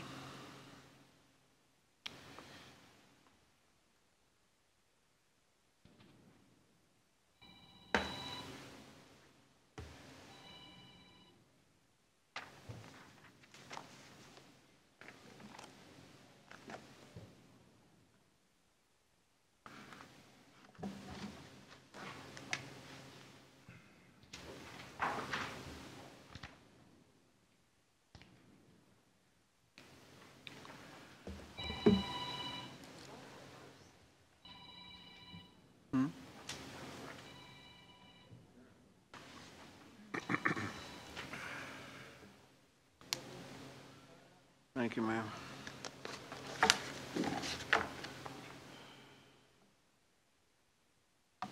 All right. Public comment period. I want to remind everybody that we will allow you 4 minutes to speak, and you're welcome to speak on anything here. Our first person to speak is Mr. Paul Tribble.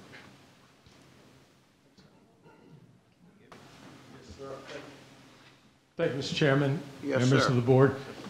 I thank you for your leadership and service to this county. I stand before you as a private citizen, a resident and landowner on Mill Creek, and I promise not to filibuster like an old United States Senator.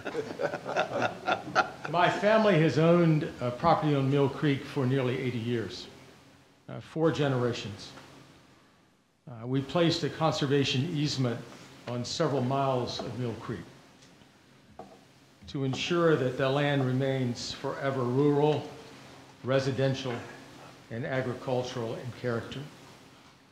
So I come here loving this county, having served this county, every citizen in this county for over a decade in my early life, and as someone who has called this county my cherished home.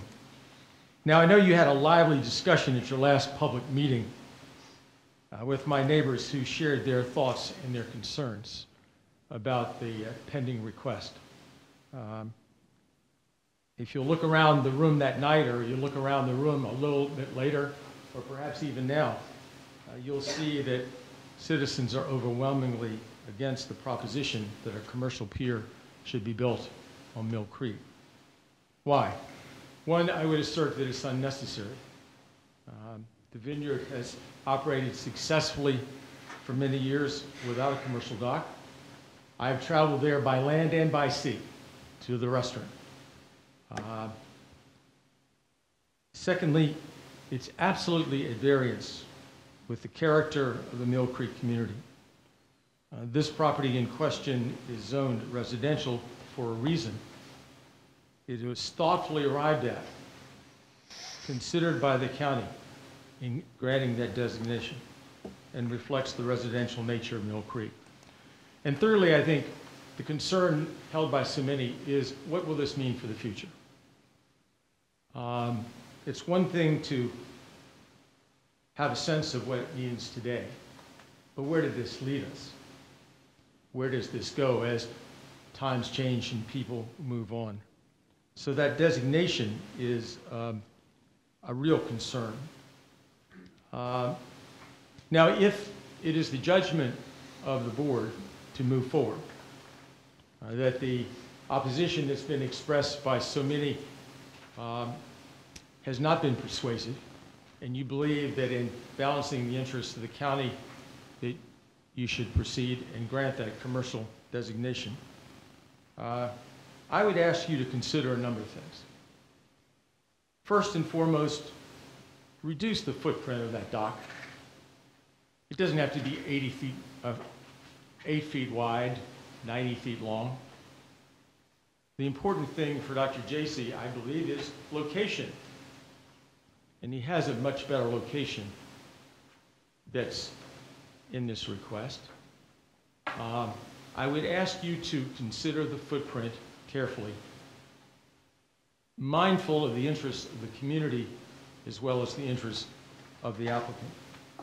Second, provide the pier can only be used for restaurant and vineyard purposes and not other purposes.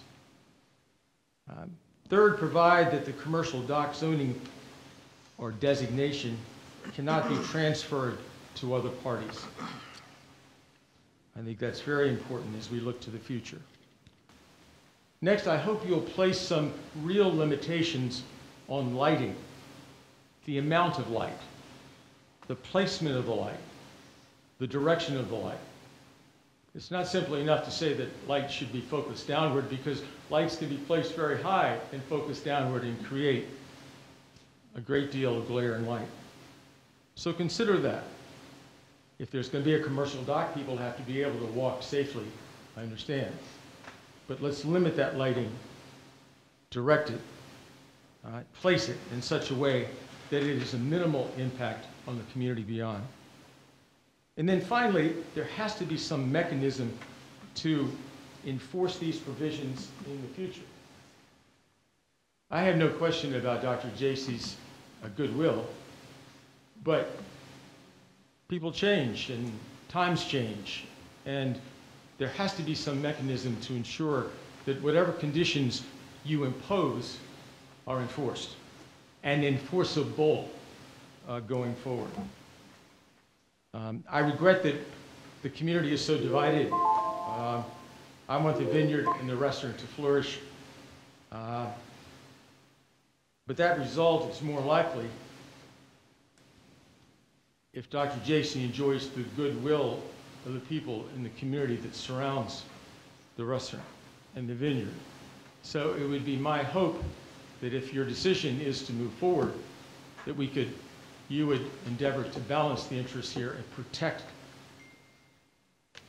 the integrity of this community that means so much to so many, that has resulted in this overwhelming expression of opposition to this commercial pier. All right. And I'd be happy to answer questions, but happier to sit right down. But I thank you for considering the concerns that have been so ably expressed at the last meeting, and thank you for your consideration. Thank you too, sir. Thank you, sir.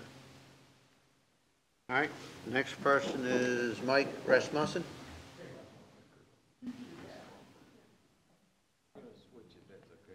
Mike and I are going to switch order, same topic, different order.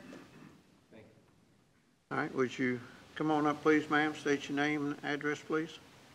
Yes, Molly Gray, 95 Riverside Court in Heathsville. Hello, my name is Molly Gray. My husband Jim and I have lived in the Harbor Point community in Heathsville for approximately 4 years. I'm here tonight because I want you to know that I do not agree with the Harbor Point HOA Board of Directors' actions or lack thereof regarding the reconstruction of our common assets, referred to as the boardwalk and pond dock gazebo, and the associated code violations. I am appalled that they've resorted to name-calling, blaming, and criticizing county employees. I want you to know that the majority of our community is not even aware of the true situation. I'm truly sorry for the time and resources this has cost you. I want you to know that I'm very grateful for your assistance in helping us resolve this matter and get our HOA's recently reconstructed common assets up to code. It appears that the board has no concern for our safety, has repeatedly attempted to hide information from membership, has ignored and vilified members who have tried to voice concerns, and has failed to take responsibilities for their own actions. I want to share some of the history and chronological details with you tonight in order to provide all the background that I have in order to provide a complete accounting of the situation. The board first began discussing the boardwalk renovations at a board meeting on November 18th, 2023. For this meeting, Secretary Whidden included an attachment 4 with a total cost estimate of approximately $45,000 and another $150 per pole to replace any rotted poles. I presume he meant pilings. Mike Rasmussen, a Harbor Point member with extensive building experience, asked for more information. They ignored him. At the January 13th board meeting, they announced they had not gotten any competitive bids, yet they voted to replace the boardwalk and the dock on Hat Creek using Prestige Restoration. The dock at Hat Creek was estimated to be approximately another $10,000. The demolition of the boardwalk began 2 days later on Jan 15. I walked our dog from Riverside Corridor with Turtle Bridge to find that the boardwalk suddenly ended without warning. I emailed President Hout and suggested that some signage be installed for safety's sake. His reply to me is that I should file a formal complaint against the board and it would be considered at the next board meeting on March 9th. This was approximately 7 weeks away. It was apparent that he was not concerned about safety. A search for the contractor's credentials indicated that the contractor did not have a license. Member Deborah Molisi submitted a complaint to the board. They allowed it to be heard at the March 9th meeting, but deemed it, quote, unfounded, unquote. On March 2nd, a complaint was submitted by my husband Jim and I and Deborah Molisi, and the complaint was for shoddy construction and also included the failure for them to perform their fiduciary responsibilities. It asked that they have the contractor correct all the code violations at his own expense. Our board refused to hear the complaint and said it has been put off indefinitely. On March 9th, at the March 9th board meeting, President Hout said that the BOD was told they didn't need permits if pilings are left and rebuilt as is. He inferred that there was no need to correct any code violations because they were all grandfathered. Treasurer Rick Farrell said if we had built them to code, to correct code, we may not have had enough money to do all these projects. The decision to rebuild as is saved us a lot of money, and the quality of the work is great. I submitted a complaint to the board on April 22 titled Failure to Communicate Safety Hazards to Members. Time's up, ma'am. Can I take some of my husband's time to finish? Because he's got 4 minutes. We don't to normally this. I can let your husband speak. Ah, okay. If you can wrap it up in 15 seconds, I'll let you speak. I don't know that I can do that, but I will try my best.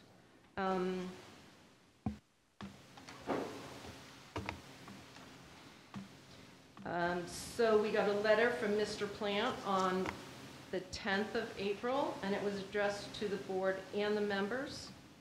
That letter's yet to be shared when I did that complaint. I submitted,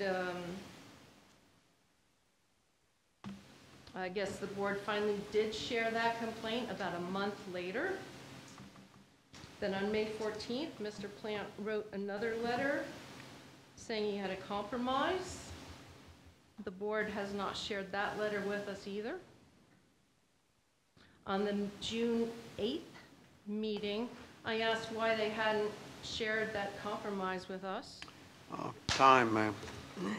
Okay. I'm sorry. Yeah.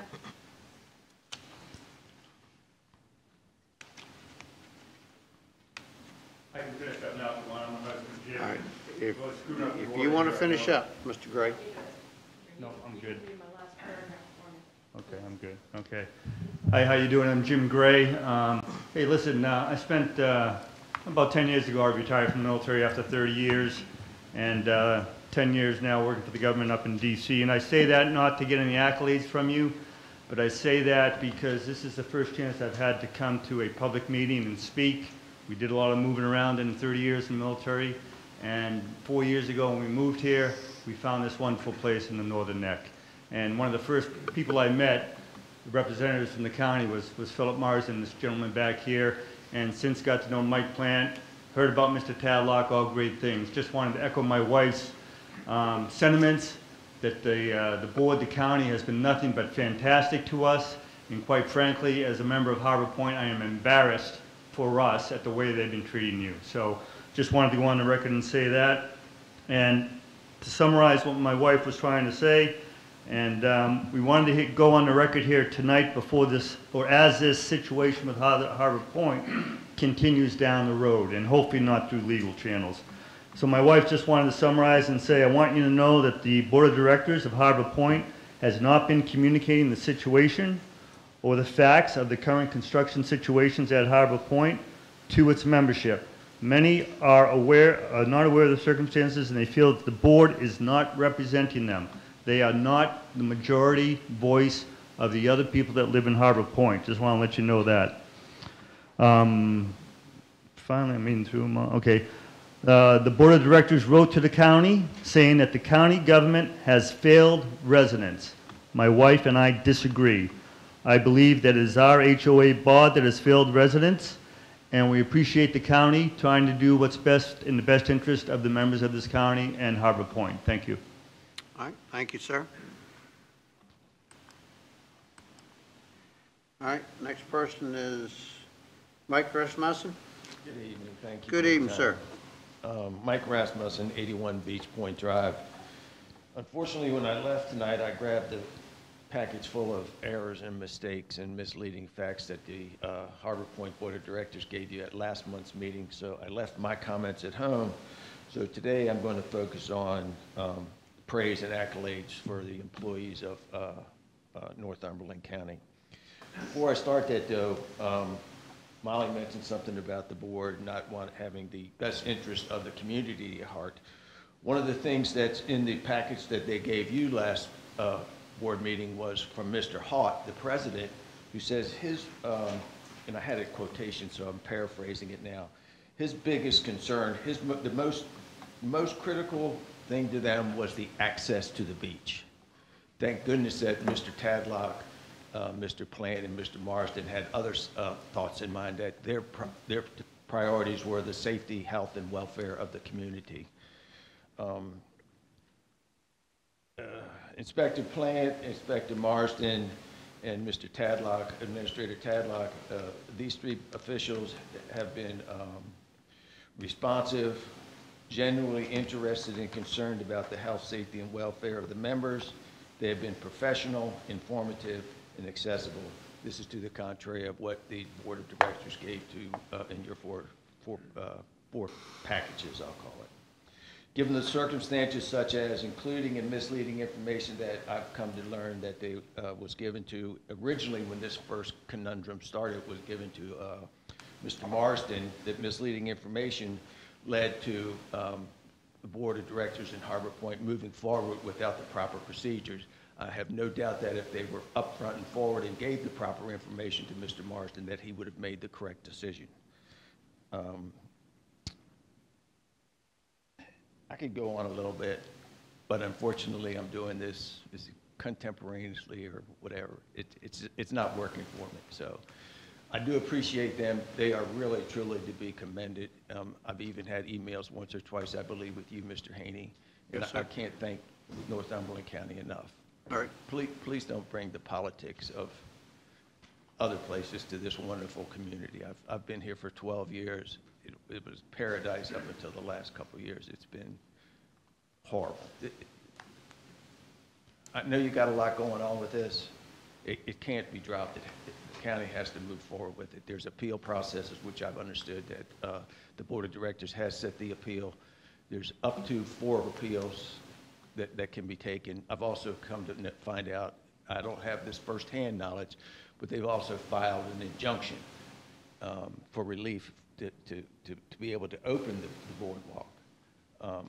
But it's their only concern is to open the boardwalk so they can have access to the beach. They've totally disregarded the safety and welfare of the people in the community.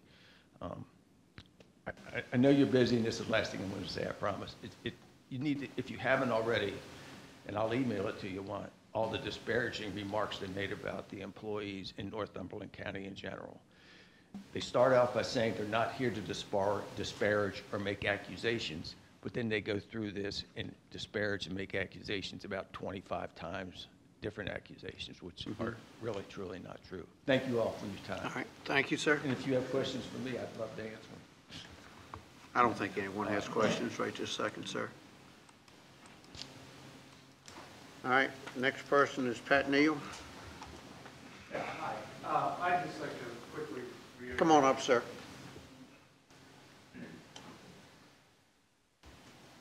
Hi, I'm Pat Neal, and I live at the old granary site. And I'd just like to quickly reiterate Senator Tribble's point that this application is about the future, not about the past. And we urge you to vote no for many reasons. And it just seems that you got a lot of opposition here. And let's not worry so much about the transient voter as we are about the citizens of the county. That's what I urge you. Because it's not about the transient voter, it's about the people that live on this creek, in my opinion. So okay. I urge you to vote no. Thank you. All right. Thank you, sir. All right. Next person I have to speak is Ann Parker.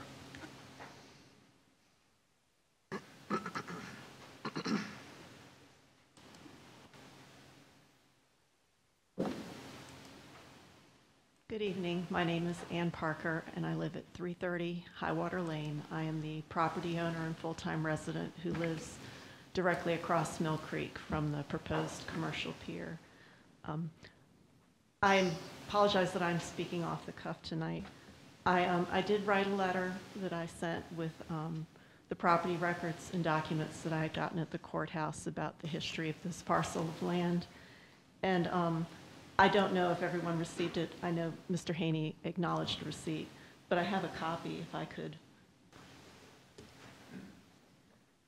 The only thing I want to mention tonight is I had mentioned that obviously this property had been intended to be preserved, but a will was overturned. The property has been sold. I just wanted to comment that last month's meeting, I believe Mr. McKinley said that they were not intending to do any tree removal, that there was already an existing forest road to serve this proposed pier. They have been clear-cut logging for 3 days, and today when I got home from work, it was very obvious. It was very obvious that the skyline was already altering, altering, and you can see through part of the forest now where it was a thick forest before. It's not quite as clear in this, but it just to me speaks to intent and their goodwill, that they said they weren't intending to do any logging, and now they are. I can't imagine that restaurant visitors will enjoy the trip through a recently clear-cut forest. So again, why are we putting a pier in right now? And I'd like to thank Senator Paul Tribble. I agree with so many of the comments he made, and I'm particularly concerned about lighting if you do in fact approve it. And I have some photos. I didn't have much time to throw that together when I got home from work. Thank you very much. Appreciate your time. All right, thank you, ma'am. Next person would be Kathy Neum.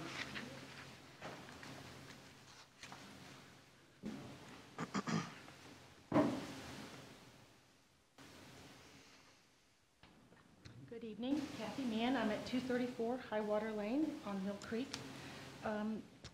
As spoken, thank you, Senator Tribble, for being here this evening. We appreciate your support. This evening, they talk about a divide on Mill Creek, but it is not an equal divide. As you can see behind me here, there are representatives of dozens of families that live on the creek that are opposed to this commercialization on our creek. And we wonder how can, we are zoned residential, how can one homeowner, commercial entity, change the entire atmosphere on our creek from residential to commercial. As we said, for the last 2 days, we've heard nothing but sawing and logging going on that property that he has just obtained. So we have no idea what the future brings when we're told that there's a lane that comes from his restaurant down to where he wants to pick up folks. It's just the beginning, the commercial, of growing his business and changing the residential atmosphere at Mill Creek.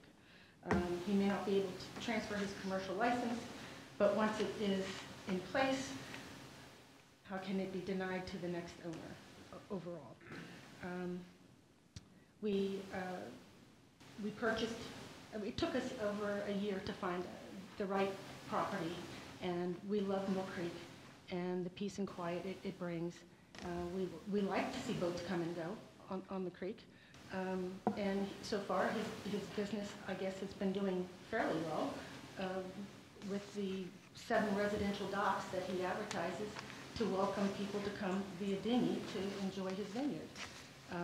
So we ask, this is enough. We obviously let him maintain a commercial enterprise on the creek via residential property this long. Don't let it grow, please. Thank you. Thank you, ma'am. Next person to speak is Susan Wagner.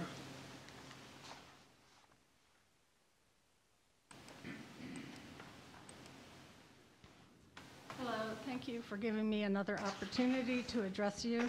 You have all received many, many letters from me and probably read about several items of concern in letters to the editor that I have done. I have cited Virginia Code. I have cited boating regulations that would be impacted by a commercial pier this size through that area. We like to boat, we like to ski, we like to tube. So do many of the other residents on Mill Creek. These are not small issues, but they are distractions, because the real issue is one resident wants to bring a commercial entity on an entirely residentially zoned property in area. When something is put into writing, intentions are clear. Dr. Robert Jacey applied for a conditional use permit to construct a commercial pier on Mill Creek. The diagram shows that this is not a residential dock by riparian right, but a 130-foot encroachment onto our creek. The project was presented like Horn Harbor or Crazy Crab at the last public hearing on May 9th. Most residents oppose the proposed commercial project. This is not an issue of who likes whom, who likes JC's wines, who has gone to the vineyard. These and other things are distractions. This is about one thing and one thing only. Dr. JC intends to bring his business interests to the waterfront. It leaves me with a couple questions. Number one, why have zoning ordinances if they can be flipped on end anytime? Mill Creek is residentially zoned throughout. The majority of residents on Mill Creek do not want anything commercial on our creek. We know that once any commercial rights are granted on the creek, others can more easily follow. We also know that specific laws and regulations may apply to commercial entities and that agreed upon stipulations for conditional use could easily be reversed by higher legal and insurance compliance requirements. Residents are aware of the impact a commercial pier will have to the waterway usage and visual enjoyment of the creek now and into the future. Unless you inherit your property, you enter into financial contracts based upon and influenced by zoning. This affects your mortgage. This affects your taxes. So all of us who have bought into Mill Creek as a residentially zoned 100% area now will have the value of that contract thrown on end. JC Vineyards has ample access to their winery and villa rentals as noted in their advertisements. The May 23rd letter to the editor by JC's acting CFO agreed to certain conditions to the most ardently opposed features of a commercial pier, save one, the removal of the word commercial. That speaks volumes. The legitimate concerns of neighbors regarding commercial activity being brought to the shoreline of a residentially zoned area mustn't be ignored. My second question, how do the business interests of one landowner supersede the rights of everyone else on the creek? This is not necessary for Dr. JC's livelihood or for the health of his vineyard or restaurant. This is about a businessman wanting more at the expense of his neighbors. Over 90% of the residents on Mill Creek oppose this commercial pier. Vote no to this commercial pier. Thank you, ma'am.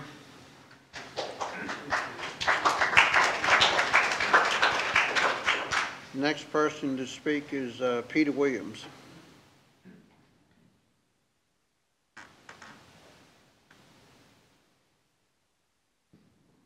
Good evening. My name is Peter Williams, 1063 Mill Creek Lane, and I'm the president of the Homeowners Association there.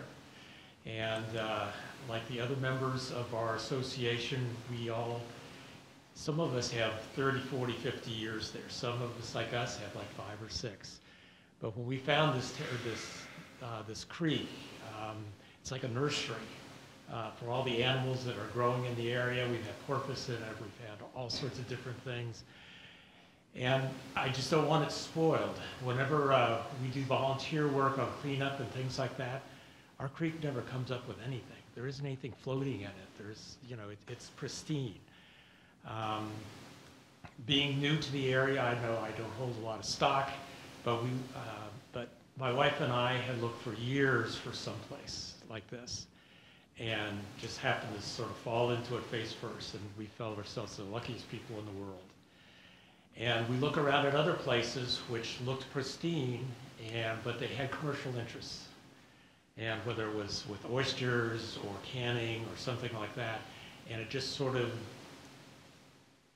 I don't want her to live there for the rest of my life, that type of thing. Where we are right now is just wonderful, and I'm having a hard time seeing how one person can change that for a lot of people. Thank you for your time, sir. Thank you, sir. All right, next person is Andrea Levine.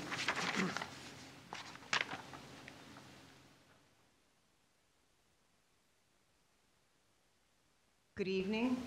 First thing I'd like to say is thank you for listening to us and reading our letters, and Mr. Haney especially, thank you for responding and always Yes, ma'am. being there for a phone call or an email or whatever, whatever contact we needed. Of course, I am in complete agreement with everything that's been spoken and brought to you this evening. The other thing I wanted to bring up is, again, from our last meeting when Robert McKinney had stated that when he was applying for the pier, he didn't know which direction to go, and he did state, and you all heard him say, that they could go with a residential pier instead of a commercial pier. And the only reason he hesitated was because he said, at this point, we've already done the application for the commercial pier, and that they would have to start over again. But that time is not the same as the time it will take for what we all believe could happen in the future and the impact that it would have. And that is all I have to say, except for one other thing. I would really like everybody here who is opposed to please either raise your hand or stand up.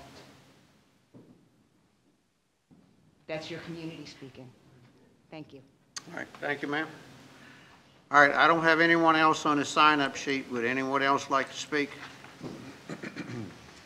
No one else on the sign-up sheet? I'd like to ask. Yes. Hold on just one second. Yes, sir. You raised your hand first here. Come on up here, sir. Thank you, Mr. Chairman. McKinley. Just a couple of things. There is a problem that people are not understanding, that these definitions for private pier, commercial pier are set by Virginia Marine Resources Commission. It's either private, non-commercial, which means that it is owned and maintained by one person. Private, non-commercial, or commercial. That's the only choices we have. So because this is going to be used for commercial business, we had to choose commercial. We couldn't choose private because it's not private. Secondly, there is a commercial pier and boat ramp located on Mill Creek, right up the creek from where we are in Harmony Hills. Because of BMRC's definition, a community boat ramp and a pier is commercial. So there's already one located on Mill Creek and several other locations in the county wherever you have a residential neighborhood, but you have a community boat ramp and a pier, and that's commercial. It's commercial because that's the way they see it. I don't want to get into it like that. We've talked about lighting on the pier, which we feel is necessary. We're talking about solar, and we're also talking about motion activated. So the only time the light will come on is if someone is there to use the pier.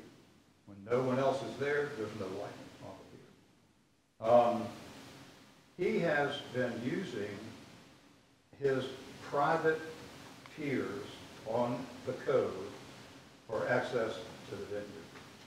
And he would like for that to stop, which is why we're doing this application. My other comment is that if you're riding up the creek and you see this pier, you don't know if it's a private pier or a commercial pier. There's no way to tell. There's no way to tell. And we have agreed to reduce the width from 8 feet to 6 feet, which I think is appropriate. And so I guess that's all I have to say. All right, thank you, sir. All right, next. Sir, come on up, please, sir.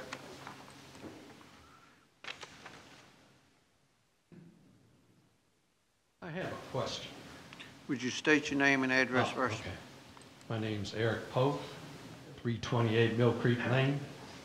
I own the Magnolia Farm, the old Thorndike place. And I'm right across the creek from what's going on right now.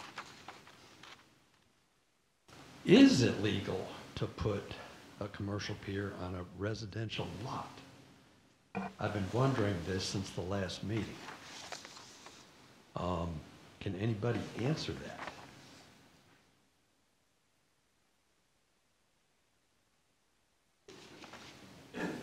I don't have an answer. Maybe our, Mr. Gregory, you may Yes. have an answer, or do you Yes, need it to is. do some checking? If it's approved, it is.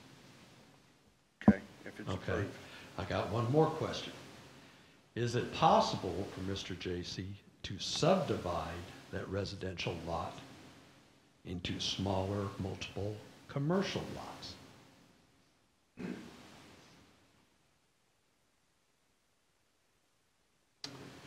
Philip?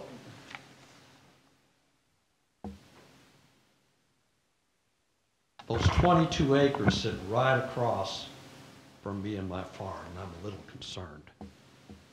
You know, all I've heard the last 3 days is all this heavy machinery over there ripping out all the trees. Now, from my property, I can look out there, the trees, I guess they're maintaining a 100-foot buffer zone, but now I can see just empty land behind those trees, and it is ugly. I don't like it. I'm opposed. Okay. Thank you. Thank you, sir. I don't have anyone else on the sign-up sheet. Would anyone else like to speak? All right, would anyone in the virtual world like to speak tonight? Or would anyone that's online tonight like to speak? Anyone that's online listening tonight would like to speak as a public comment? Nobody?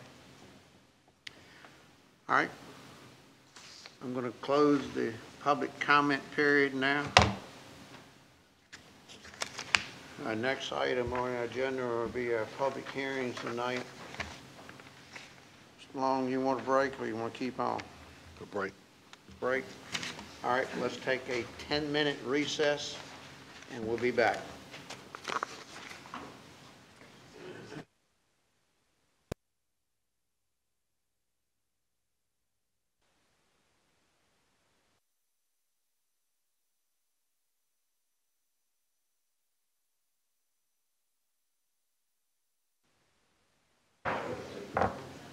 Ladies, gentlemen, we'll call this meeting back to order. We'll open our public hearings tonight. Our first item is one that we tabled from last month, is Robert J.C. We have had the public hearing onto it. We've also taken some more comment onto it during our public comment period. I guess what I'm asking now is what's the pleasure of the board? What does the board want to do? Board have any other comments? Or what? I have questions. Yes, sir.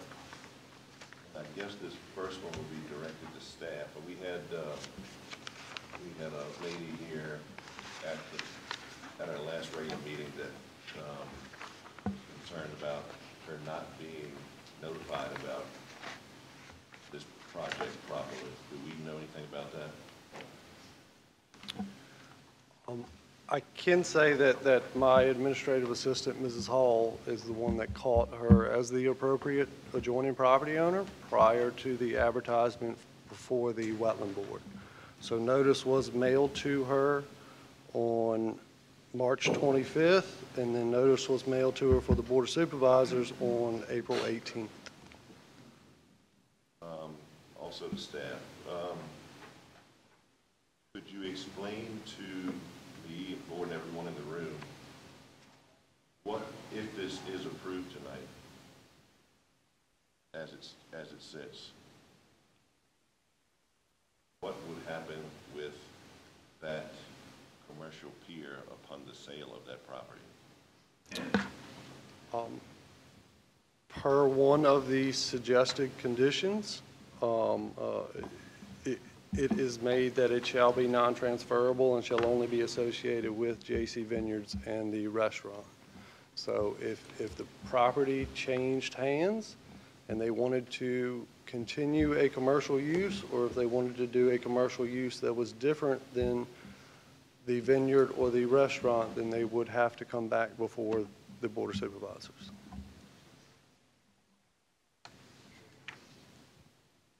Can we be assured that that would happen? No. No, hold on, lady, hold on. It would be a violation of the condition of the commercial use of that pier. So upon it coming to my attention, I would have no choice but to bring it back as a violation of the conditions for that commercial use. Okay. Go through the procedure of what happens if you had to do that. I just want the public to know what's going to happen. Yes, sir. As soon as I was notified or was made aware that the property transferred and continued to use it as a commercial use, or we were using it as a different commercial use than for the restaurant or the vineyards, then I would have to write that owner a violation letter to come back before the Board of Supervisors to continue to allow a commercial use of that pier. Okay. All right. Now, does that answer your question? It does. I have another. All right, go ahead. Either for staff or the applicant. If the pier was reduced from 8 feet to 6 feet, like I think you said, you offered. Yes. It would still be a commercial pier, we would still be approving a commercial pier at that point, is that right? Because of the use of that pier and services being rendered to the restaurant and vineyard. Oh, I got it right now. You got it right now. All right. Any other board member have any questions or comments?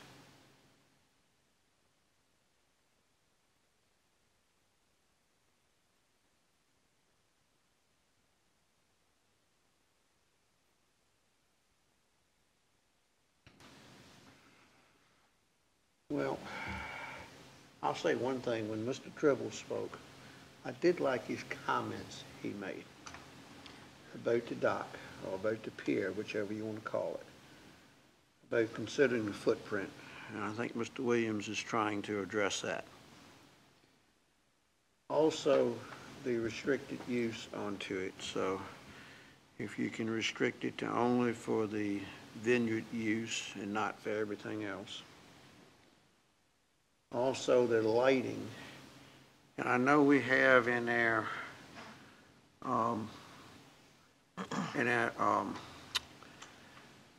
suggested conditions, any proposed lighting shall be directed downward.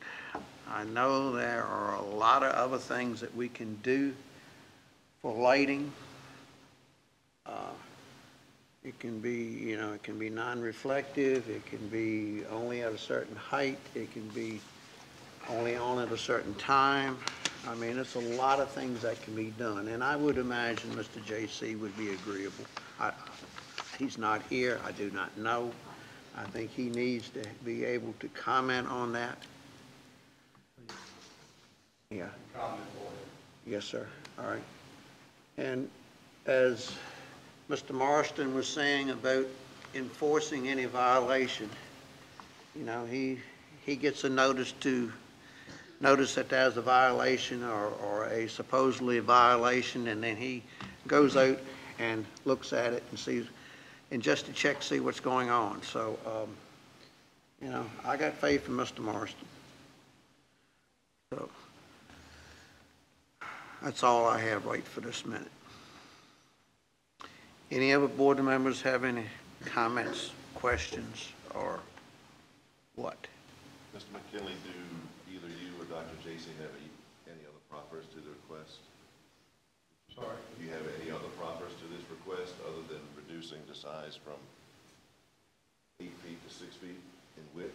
We talked about no overnight mooring of boats at the facility, the lighting itself, which I had just proposed to you a little bit ago. What about the length? Asking about rather was the overall length of the pier. The length that we're proposing is probably half to 2/3 of the length of most piers on the creek. And we didn't. All right, come on now. All right, ladies and gentlemen, everybody be quiet now. Let's listen. Let's give everybody a chance to talk. What I can say is, if you think that 80 feet or 70 feet or 60 feet would be more appropriate for this, we're willing to make concessions to the length. I just, I chose the length to get to a certain depth of water. That's why I chose the length. It was not encroaching on the adjacent property. We're less than 25% of the width of the waterway there. So we take that fee. But if 70 makes the board feel more comfortable, like you're, doing something to help with the conditions that the homeowners are concerned about, we're willing to do that. You got to remember that this is a pier where there is no commercial activity. It's people walking back and forth, mooring a boat for a few hours, coming back and leaving. There is no commercial activity taking place at the pier itself. All it is pedestrian traffic. But yeah, if making the pier shorter makes you all feel more comfortable, we're certainly willing to do that, as well as changing the width. 6 feet is pretty standard for most every new pier that we propose for private piers. That's a nice width. And we're thinking handrails, and we can use solar lights on the deck. We can use solar lights on the handrails. All of it motion activated, so there are no lights on except when the pier is being used. I mean, that's the simplest way to accomplish those that are concerned about lighting at the dock. There's no lighting there unless somebody's walking on the dock.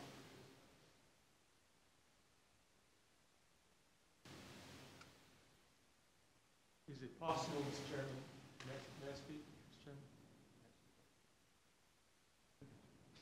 If No, I'm not supposed to allow you to speak. If I do, we're going to have to change some things here. And I don't know, and it's up to the board. It has to be the board's decision, Mr. Purple. I didn't want to make a presentation, I just wanted to. But if he speaks, then we're going to have to re-advertise. Yeah, if the board allows Mr. Tribble to speak, we will have to re-advertise the issue. Am I correct, Mr. Gregory, or should you advise me on which way I should go? Well, the board has conducted the public hearing. You have opened the public hearing and closed the public hearing at the last meeting. Yes. Nothing restricts the board from having an additional public hearing. There was almost a virtual public hearing tonight during public comment, but that was not a public hearing, legally speaking. And especially for compliance with the rezoning process. If the board wished to reopen the public hearing, I would recommend you advertise that and reopen the public hearing, conduct that at the next meeting, which you can do.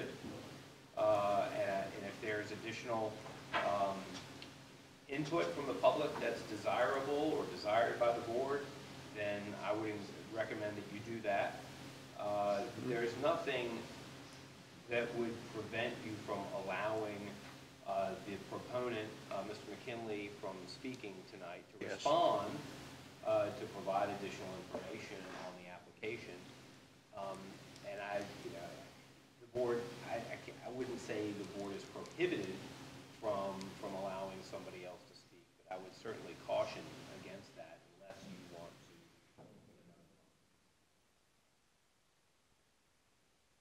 to. Okay.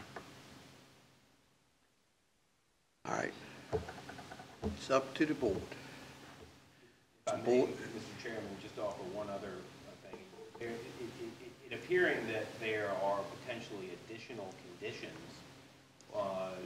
that would be offered by the proponent, perhaps with the input of others and perhaps in working with staff. So those conditions could be adjusted, could be changed, could be added to. That being the case, the board may want to consider allowing time for that. And if you chose to defer action until next month, you could conceivably have another public hearing next month, and then that would allow you to consider those additional conditions and obviously allow time.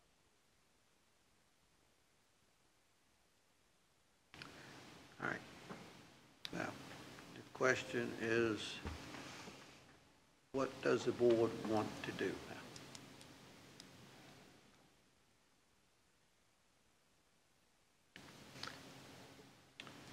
I'd rather see both parties get together and work this out and bring Yeah. it back to the board.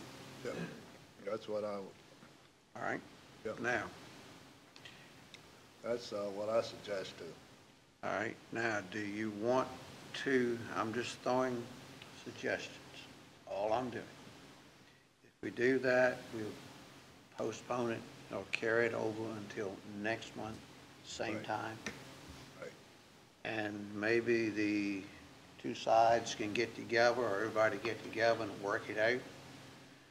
Or other option, it's like Mr. Gregory said, we advertise another public hearing, we start all back over again.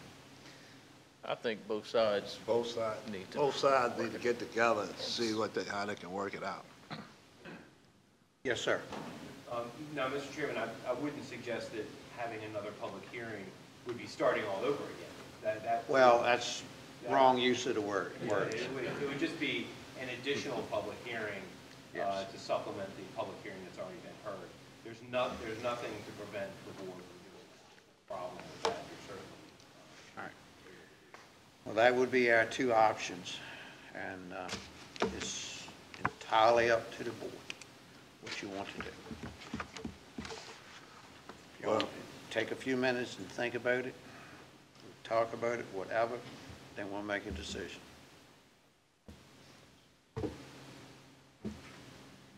I do want to be fair to both, and want to be fair to Mr. J.C. and fair to everybody else. Yeah. My decision is, Can't quite hear you, Jim. my decision as a board member, I would like to see the two sides get together and see what they can work out. And, All right. Is that the pleasure of the board? Is that without another public hearing? Yes. That would be without another public hearing. We would just carry it over until next month. I don't know what the date is right off the top of my head. But we could carry it over until next month at 7 p.m. time frame. And, yes, sir, Mr. Kinley. I just have one question. Can they elect a contact person that I can deal with instead of having to try to deal with 25 or 30 different people? I would certainly hope so. I think that would be a good way to do it. Can you request that they do that? Yes, we can Yes. request that, yes. Okay. I'll make that request right now. If that's the way we're gonna go with it, that everybody that's for it, that's against it, get together and elect someone that's gonna be a representative, and they can talk to Mr. McKinley and Mr. J.C. and work it out. Mr. Chairman, I would just suggest that's just a suggestion, That's a suggestion, from the chair. yes. I didn't put it in Not a a motion. requirement. Did not put that in a motion. Yes, No, sir. Thank you. That is a suggestion. If you still don't want to do that, that's fine with me. You know,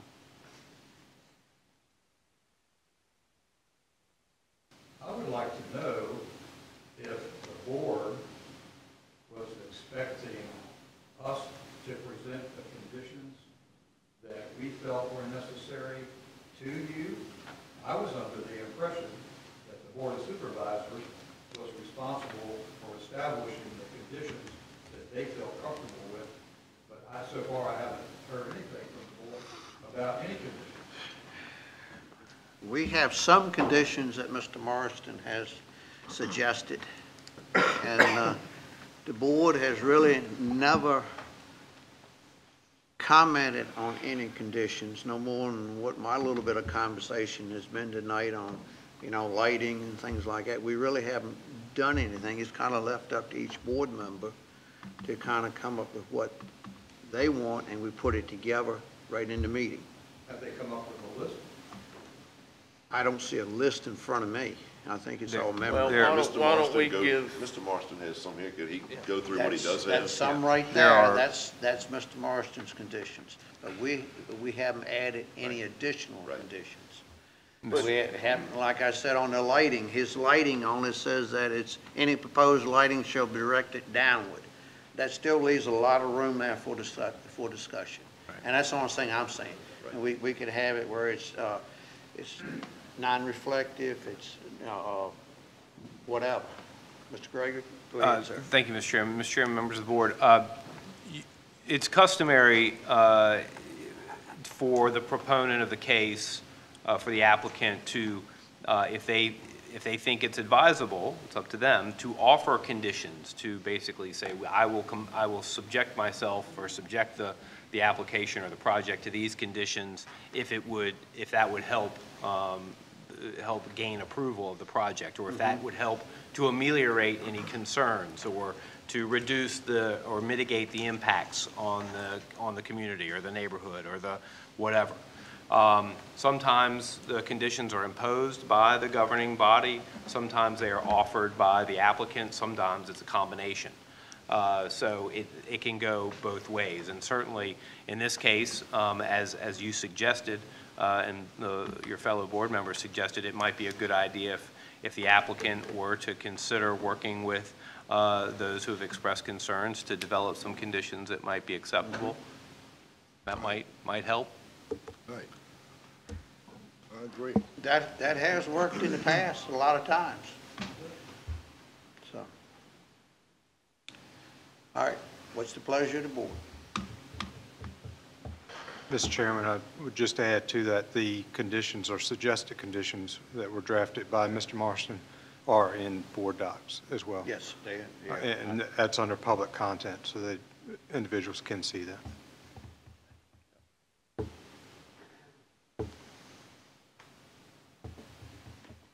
All right, up to the board here.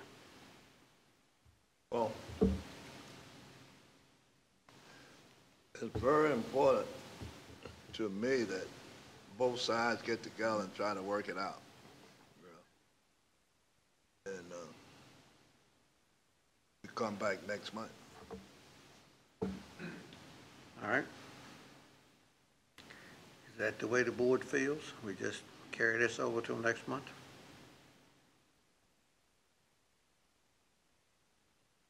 Yay or nay? yeah, I I'm just fine think with that. when it comes back next month, we need to move forward and voting on it one way or the other. Right. But I think Right, it's so long we- enough to figure out how it's gonna pan out, and just go from there. But Do you next need that in month the we- motion? Mr. Chairman, may I ask you a question, sir? In what manner do you wish the parties to direct their reconciliation? How do you? I'm not gonna say. It's whatever way y'all wanna get together and talk. Well, how do we communicate this through Mr. Marston? I would email, Email's the Marston. easiest way to get everything to Mr. Marston. but make sure all parties are attached in that email. All right, our next date would be 11th, July 11th. That's gonna need a motion that's on second Thursday. Yeah, we need a motion on this. All right, Yep. yeah, go ahead. I'll go ahead and make the motion that we table it till further information is got in between the two parties.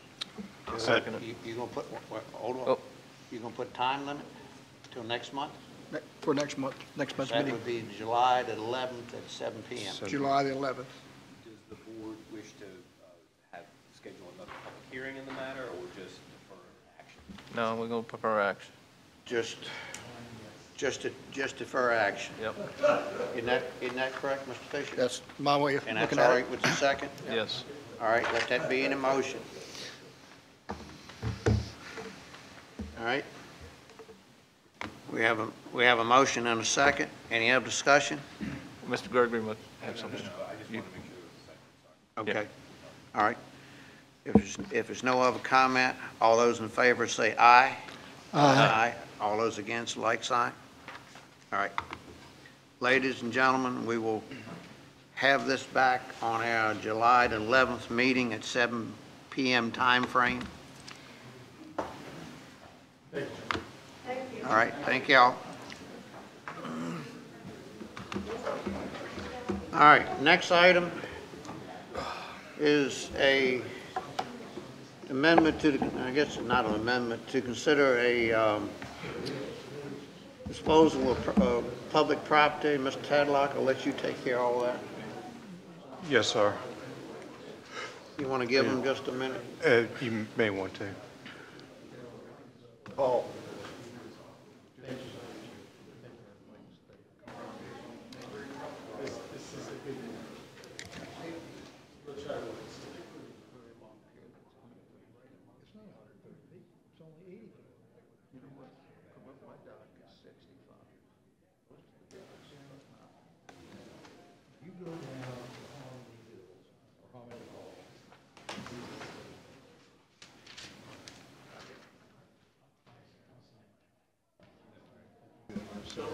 Oh, I haven't even had a chance to miss.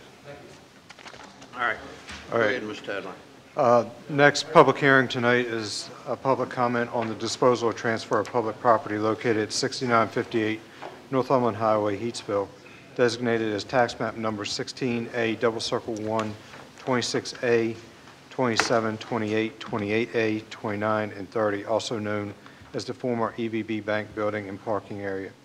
The Northumberland County Board of Supervisors has a request to transfer such property to the Northumberland County School Board. All right, any comments from the board for open public hearing? No comments? I don't have anyone on the public hearing sheet that signed up. Would anyone like to speak? All right, would anyone that's online tonight like to speak on this issue of the transfer of the old EVB property?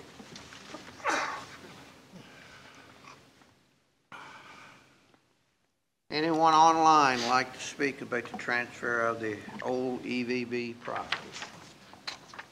Nobody? All right, I'll close the public hearing. Matters before the board. I move that we transfer the Miss- property. Hold on just 1 second, Mr. Long, hold on. One thing, and I don't know if the board would want to consider this or not. When we advertised this, we advertised it as it was received by Northumberland County from the bank at the time that we purchased it. I don't know if the board would be interested in the parcel, specifically 16A double circle 128A.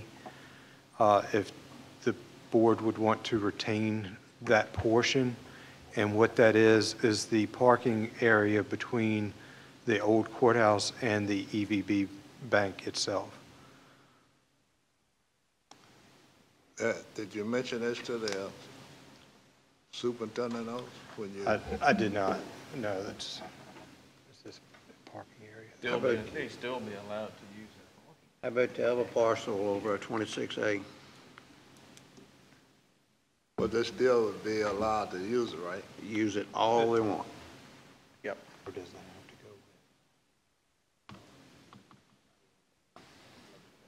to go? Okay. As long as they can use it, I don't have any problem with it. Y'all see what we're talking about? Yeah. Mr. You got somebody online. Somebody online now, who's that online? It's Holly Wargo. Dr. Wargo? Dr. Wargo, can you hear me? I can. All right, would you like to say something, Dr. Wargo? I was just going to say it's fine regarding the parking lot. Ma'am? Can you hear me? Yeah, I can hear you. I was Yeah, just going to say it's fine regarding the parking lot. it's fine regarding the parking lot. Not Yes, sir. not that use or anything would be restricted. It's still yours sir. to use and do what you need with it. Yes, sir. Now we just gotta figure out what we gotta do. Mr. Chairman? Thank you, Dr. Walgrove. Yes, sir. The advertisement lists lot 28A, which is the parking lot I think you're describing right there. But the deed that was prepared by the school board attorney does not list that lot as part of the tax map parcel numbers to be transferred. Now, I'm not sure, the parcel descriptions may incorporate that lot, but I'm not sure in reading the property descriptions right now, I'm not sure if it encompasses that lot. So. And which, that was 28A? Yes, sir. 28A, I believe that's the one that you're talking about. All right, yes, sir, we're talking about that. And how about 26A? One on directly? 26A is included in the deed. And it was included in the advertisement. Okay. But if you wish to exclude 28A from the transfer, I would suggest you've had the public hearing, so you've complied with the legal requirement.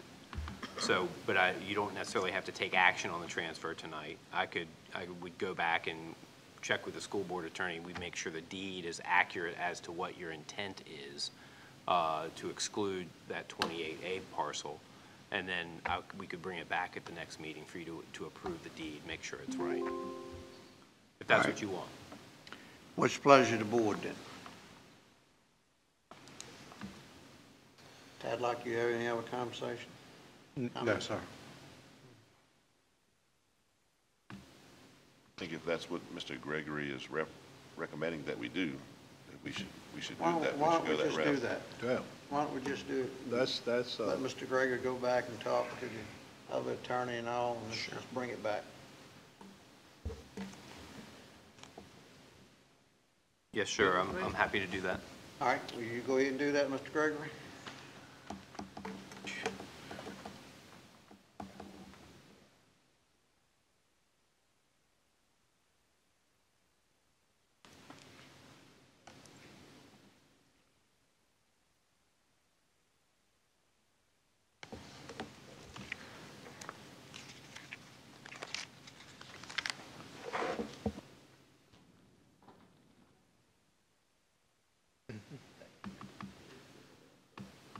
All right, do you need a motion or just let it go? Just, you want a motion to carry it over? Yeah, you can do that. Motion to carry it over? Motion to carry over. All right, motion to carry over? Yep. Second. Got a second, motion, all right. Any other discussion? If not, all those in favor say aye. Aye. All right. And next item on the public hearing tonight is an amendment to the 2024 budget. Mr. Tadlock? Yes, sir. This amendment is for the purpose of appropriating monies for grants, school division, sheriff's office, IT, treasurer, auditing services, opioid settlement funds, emergency services, building and zoning, and the sanitary district capital projects. And as you said, this is for the current fiscal year, fiscal year 24 budget amendment. And in your packet, you do have a breakdown of those costs. And some of those costs have already been appropriated. They just need to be budgeted. And that is in the amount of $1,774,998.20. Then you have a section to be budgeted and appropriated. They are new items in the amount of $2,338,173.29. And then you have some items to be budgeted but do not appropriate in the amount of $361,172.40.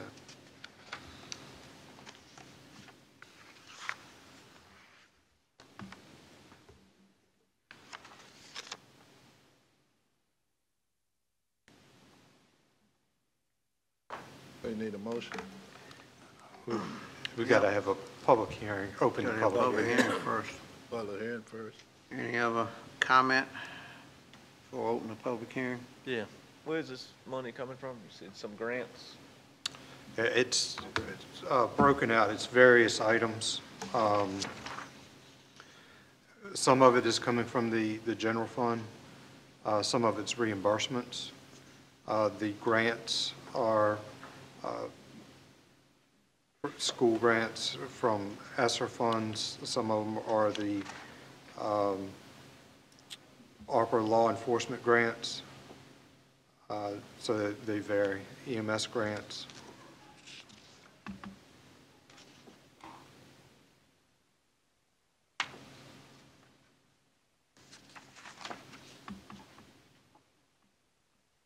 Any other questions, comments at the time? If not, I'll open the public hearing. I have no one on the sign-up sheet. Would anyone like to speak?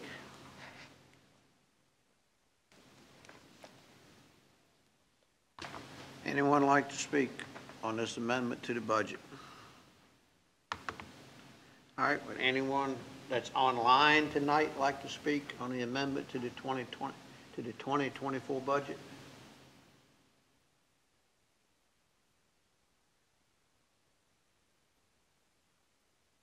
Anyone that's online tonight like to speak on the amendment to the 2024 budget? Anybody, Ms. Morgan? All right, I close the public hearing. The matter is before the board. What's the board's pleasure?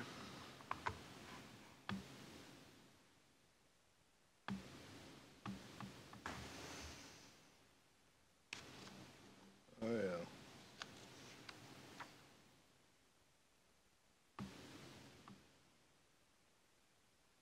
I move that way and move forward with, I know the school stuff was all ARPA funds, right? Yeah, so we already taken care of that. How much of it is actually coming into general fund?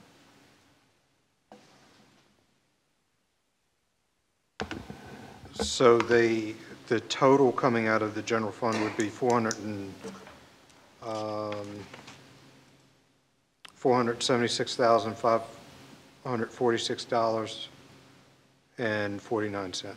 $476,546.49. And the only new monies for that is the $8,000 for the auditing services for the turnover audit for the treasurer's office that was conducted in December. Prior to that, all of the other appropriations related to the general fund were approved by the board.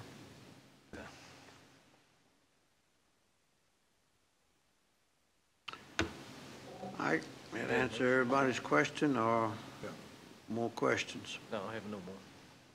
All right. Motion on the floor. I got a motion on the floor. I don't have a second yet. I'll second it.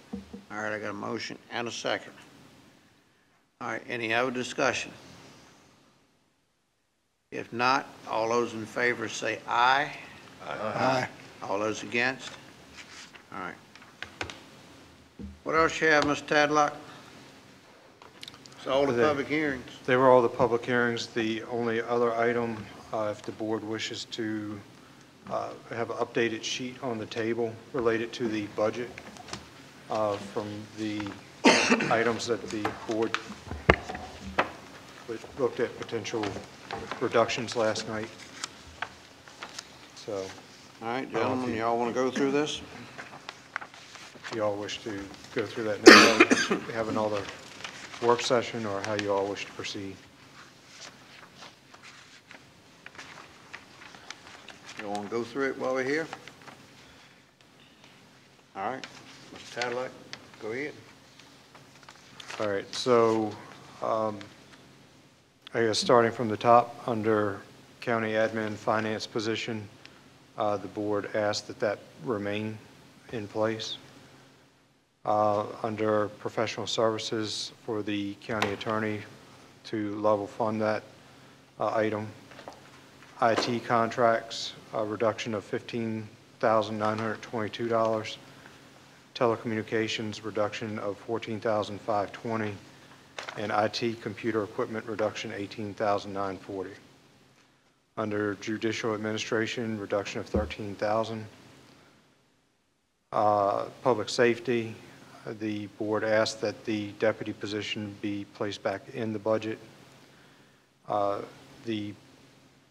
Under building, the advertising, reduction of $3,200. Under building telecommunications, reduction of $4,500. Under building office supplies, reduction of $5,000. And building vehicle supplies, reduction of $1,900. Under public works, the janitorial position, the board asked that that be placed, remain. Under health and welfare, the health department, we did get some additional information from the health department today.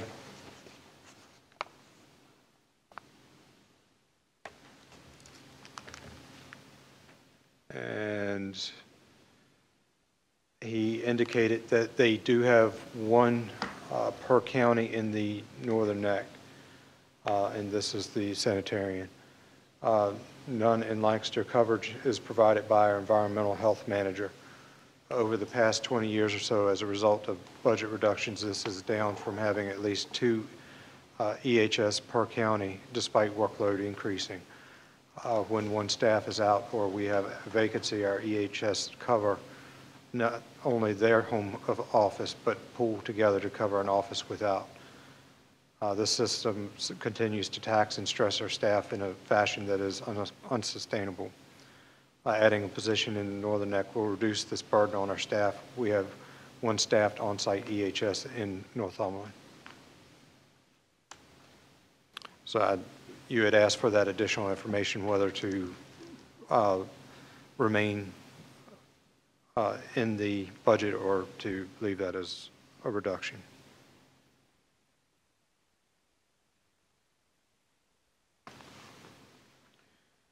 All right, the board want to leave it as we decided last night? Yes. All right. All right, so remain as a reduction. As a reduction. All right. Boys and Girls Club, reduction of $10,000. Food Bank, reduction of $4,000. Contribution to the Haven, reduction of $500. Northern Neck Free Health Clinic, reduction of $46,099. Reduction to the Little League, $23,000. Reduction to Greater Reedville Association, $20,000. Reduction to Julius Rosenwald School, $5,000. To the school division, it was a reduction of $623,956. To the YMCA, it was a reduction of $20,000. For community development, under planning, the board decided not to fill the position of assistant zoning administrator. Under repair and equipment under planning, $1,500 reduction. Under postal services under planning, reduction of $5,000. Under books and subscriptions, reduction of $1,500. Chamber, reduction of $1,000.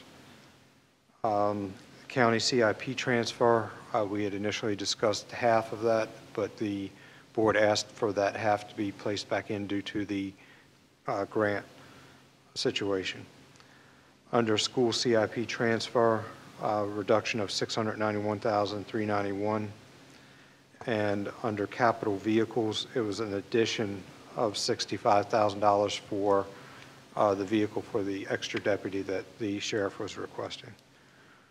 And then the salary increase from 5% to 3%, the board asked that the salary be remain to the county departments remain at 5%, but the proposed salaries for the EMS and sheriff were to be kept.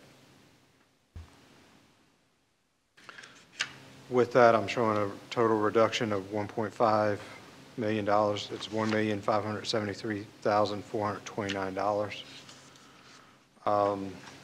Going back and reviewing that, with the changes, I'd looked at a 4-cent tax increase originally, but with this, with a 5-cent tax increase, we would still be going into the undesignated fund balance by $3,466,214. Leaving how much in that fund?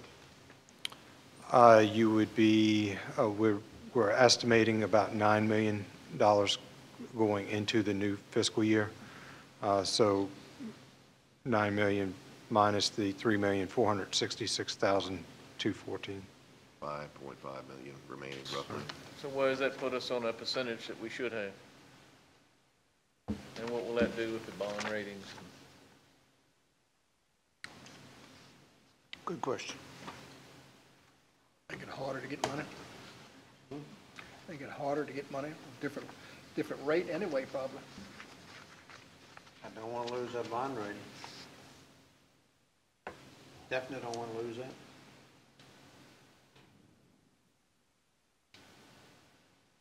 So you're probably looking at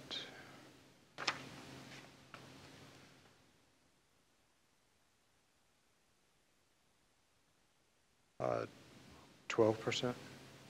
And we should be at what? About 12%. They like to see between 15 and 20%. We can't do that. And we're We gonna hit gotta that. make some more cuts. We're gonna hit that this year, and you can come right back next year, and it's gonna be some more pulled out of it, then we're gonna be that much farther down the hole. Just like a candy jar. And I might as well just stop it right now.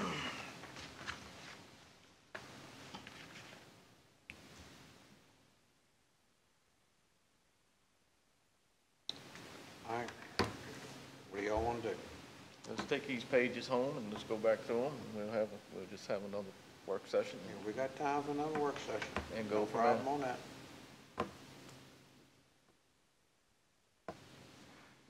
Come back with 1 or 2 ideas. Raise Yes. taxes or cut these individuals. Well, no matter what we do, we're gonna have a tax increase, and that's, But it how is- much? It is what it is. and How much? I hate saying that. And no matter what we do, we're gonna end up going into the contingency fund a little bit, but we gotta get to the point where we are not using that to balance the budget, and that's gonna be hard to do. Well, we're looking at a 5-cent increase right now. And then still dipping almost 3.58. And it's what is it, 287 is a cent. 285. 285. 600. All right, 285, 600, so just say 286 then, close enough. And I'll let you worry about the fine tuning it. But that's a whole lot of cent in that 3 million. When you don't have any sense, you got. I ain't got no sense right now, because I've lost it tonight. Don't you put that in the paper. Probably make it on the front page.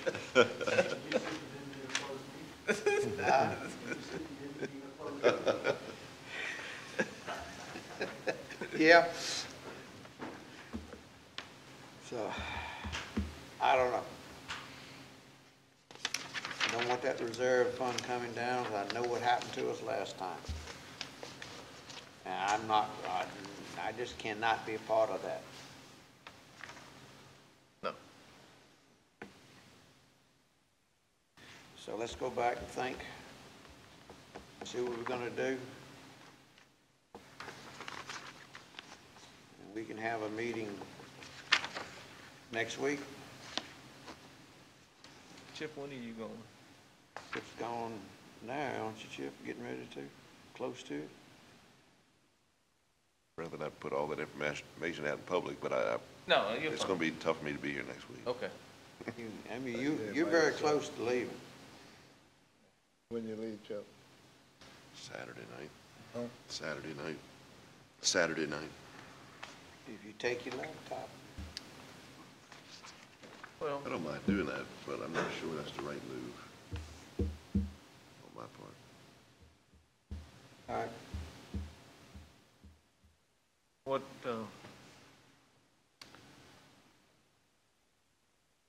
I guess our next meeting date is Tuesday. I don't mind. I mean, we can go take this home and look it over, and I don't mind meeting tomorrow. Don't mind doing what? Got tomorrow too? We got June 18th for budget work session. Huh? Yeah, I know. What's that? Our next meeting is June 18th, right? That's what's on the list. Y'all tell me what y'all want to do. Keep it up, June 18th. That's a Tuesday. Huh? That's a Tuesday at 5:30 budget work session. Can everybody make it on the 18th? I cannot. Be late. He can't make it. Huh? We're gonna be down one person. Yeah, What that's about why- tomorrow? That's why I was thinking we'd try and do it tomorrow. We'll just do it tomorrow and get it over with. While we all here. Well, can't do it tomorrow. You got no time tomorrow? No. How about Saturday morning? Yes, Saturday morning, all right. Chip, when you leave, I'm good Saturday morning.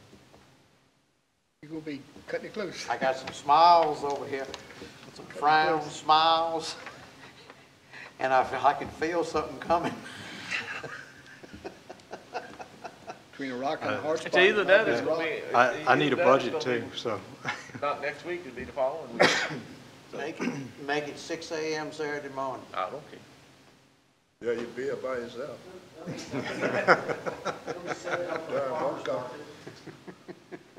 You ought to be up doing jumping jacks and I might push-ups at be 6 up, but I o'clock. sure ain't coming up there no second. You can come on in your pajamas, Jim. Y'all can be here if you want to. You can wear your fuzzy slippers. I hear you. He got a pad too. I ain't getting into that. He's gonna make me run a lap now. It's either that or we just, it's gonna be, after the week of the 18th. Then you Well, push we got one set up for the 18th at 5:30. Okay, but. And Mr. Williams will have to Zoom that one. I can do that. Huh? I can Zoom that, no problem. Okay, as long as he's good with that, I'm good. Yeah. You're good with that? We can just Absolutely. leave it as is and go from there? If that's all right with your board and staff? Unless you'd rather have it Saturday morning. I think you like having Saturday morning, Mike. I'd just like to have a budget. Oh, Saturday morning then. All right. You can bring coffee and donuts. All right. Means Morgan's got to be here Saturday too. Saturday morning, coffee, better have bacon and eggs. What do you think, Mr. Long? Huh? Coffee and donuts. That's just the start. Get some bacon and eggs. All right. Leave it on the 18th? Right. All right. What else y'all want to talk about tonight? Okay, we need to talk about this, what the school board budget, and I agree, we don't need to have it on categories. We had an audit, and the audit found out that both the county and the school board was on pretty good terms. And, I agree that we should, not try to micromanage those people and give them the total amount instead of requiring them to be on categories. So, that's my vote. You know, if they were caught doing something wrong, I could see that, but Now, you talking about total amount, Jim? total amount. Total amount of what we talked about last night? Right, Just give it to them as a lump sum. yeah.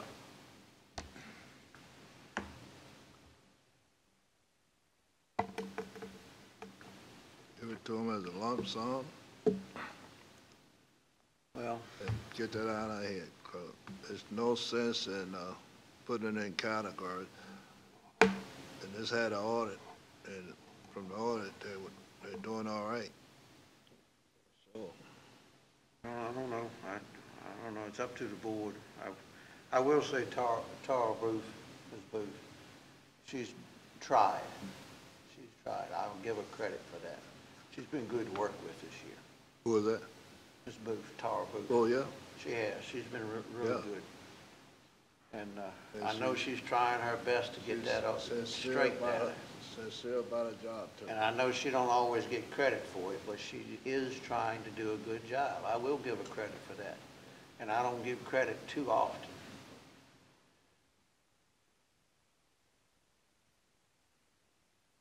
But it's up to the board what y'all want to do.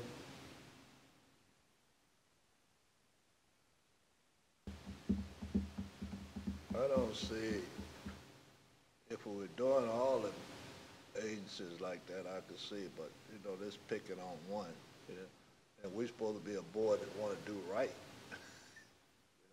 You know, that's me. I'm not going to pick on one agency. In reality, isn't the rest of the budget in categories for departments? They got certain categories, line items that it's in? I mean, it's within the departments, and then we have line items there. Within the departments,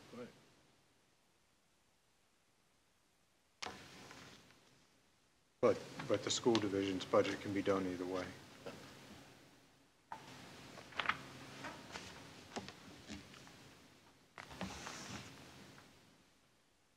If I knew the reason why you were thinking like that, you know, it'd be better than, you know, doing something in the past.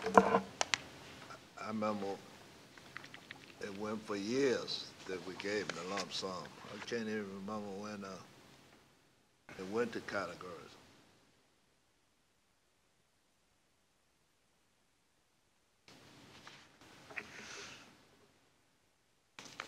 I got a question. All right. Open for all questions. Hope we got answers. We looking at county budget?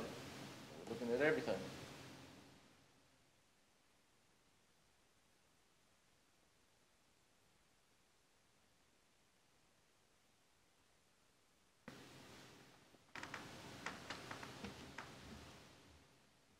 Looking at county budget, or we're looking at everything now? We haven't finalized county budget yet. No, we haven't finalized any budget yet. We kind of decided on school budget last night. We give them a number. Yeah, that's true. And That number has been provided to the school division. They're meeting tomorrow on that number. So we need to stick with that. Now, county budget, Luttrell hadn't done that yet. Okay. That's still up in limbo. Oh, well, And we're gonna have to go back and work on that some more. I don't know where we can move money, take money out, put money to, I don't know what we're gonna do. It don't look too good then. But we gotta make some changes somewhere.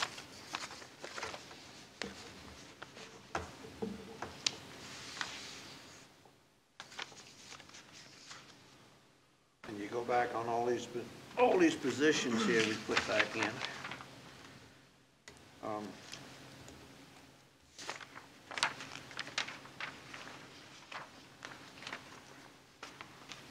I don't know if we, and I am listening to that auditor. I do know that poor Mary, we don't want nothing to happen to her. I know what would happen if something did.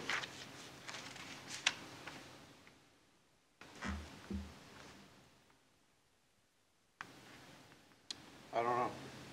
And I don't want to raise the tax rate too much.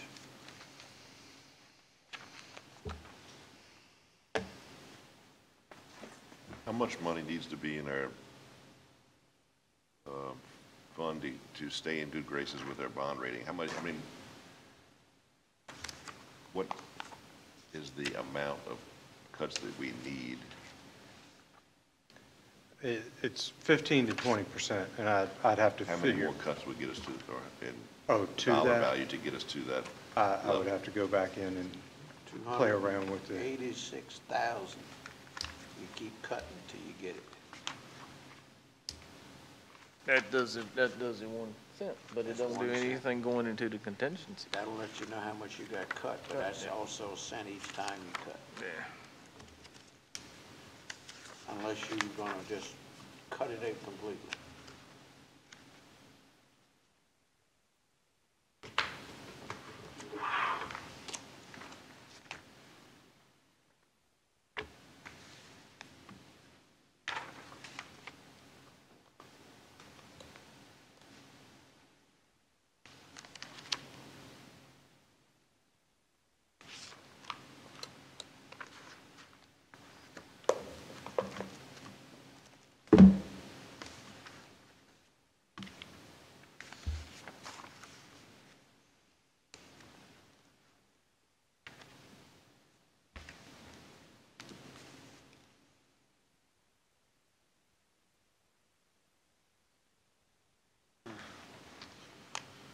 If we were to do the salary increase at 3% versus 5% on the county side, that would be an additional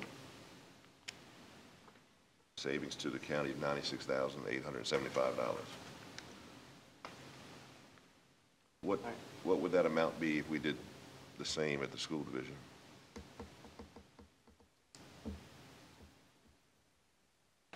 It was, it'd be 541,366 for 3%. So that would save us, 200,000. 150, 175,000. But the word's out, right? Yeah, The word's out. You're So right, look, Jim, the man, word come is on out. now, We've come already on now. committed. The word's out. Now, what kind of, What have we committed to? We haven't committed anything. yeah, but. Other than we would keep the school employee's salary or their salary increase equivalent to county employees. Yeah, but we sent them a figure. The word's out of. We sent them a dollar amount We may have last sent them a night. figure, but we're sitting there talking about making more cuts. I know, but we're looking at cutting the county budget even more. Or else raising taxes more.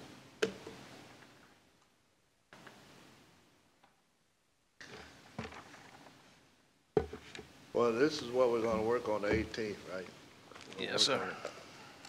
Yep.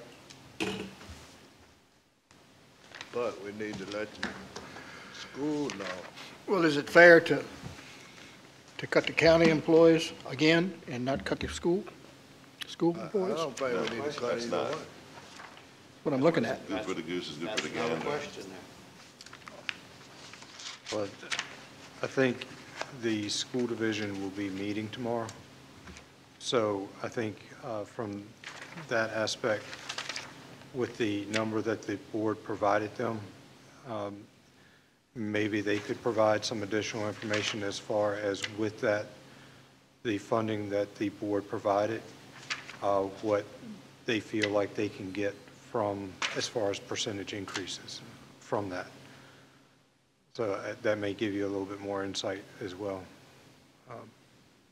as they go through their budget. But we still need to let them know because contracts, it's not going through, contracts, the teachers are waiting on contracts. If it's 4-1, which, I mean, let's go ahead and vote, you know, because these people want the contracts. I tell you, we don't, this county have human contracts. What is, that's what they're working on. I mean, if you're gonna go kind of go ahead, you know, let's do it. But I'm not for it. Well, they can get those contracts out. We don't want to lose anyone at this late date. Especially good teachers.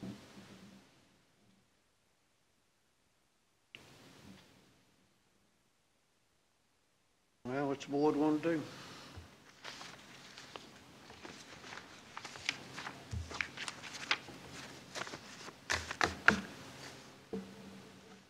Do what you suggested, take the paper home, consider one of two items or both. All right. Tax increase or cuts. All right, let's take paper home then. I think that's what the board wants to do. But I can understand that. But you guys still haven't made a decision on the school board where they can get their contracts out. Now, you wouldn't want to be in that position. I know I wouldn't if I had employees. I mean, either give them, tell them not to be on categories, or give them the whole amount.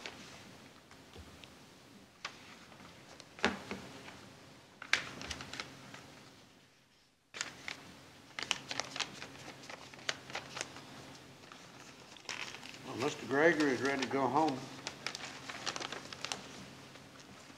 I think he's been ready to go home. Yeah, that's not the point, Richard. I'm talking about somebody they want to make sure these people get their contract. And if you were in that position, you would want to get your contract. That's the thing. I don't care which way you vote. I mean, but it needs to happen. When you say you don't care which way we vote, what do you mean? Either vote for it or not. Either vote for the categories or vote for the give them the total amount of money. Well, I know. That's the last item for them before they get the money? Yeah, but y'all gotta remember now, if we vote and it don't pass, we gotta start back over. So what, Richard? If we vote and it don't pass, we're gonna start back over again. That motion dies.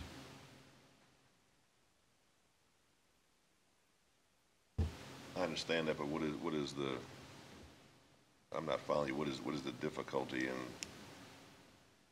We'll just start back negotiating again.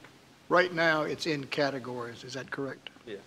Yeah, that budget's in categories. It's been in categories now for 5, 6 years. And the only thing to change that would be a vote to change it, and The vote is in the motion. We either put it in categories or we don't. You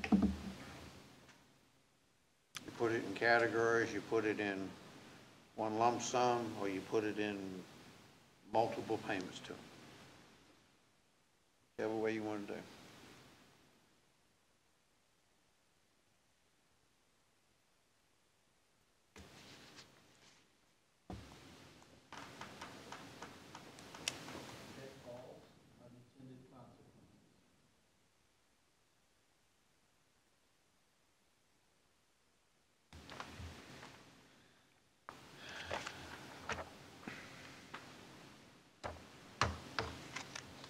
All right, which is motion carry over, we're gonna vote.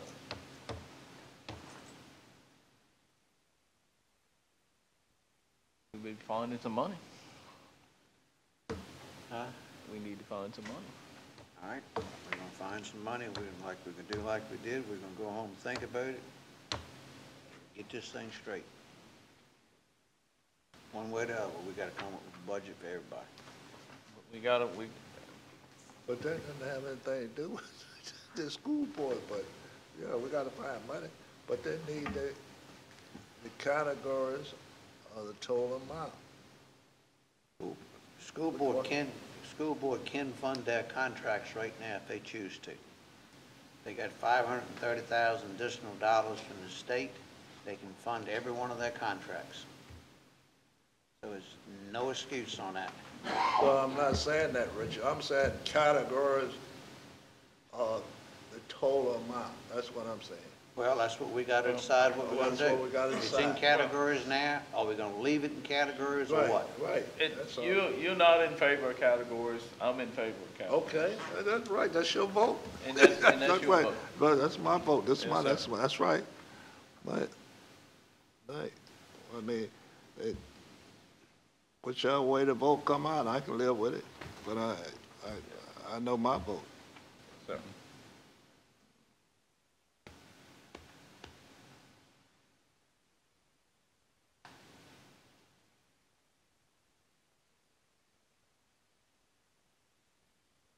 Category.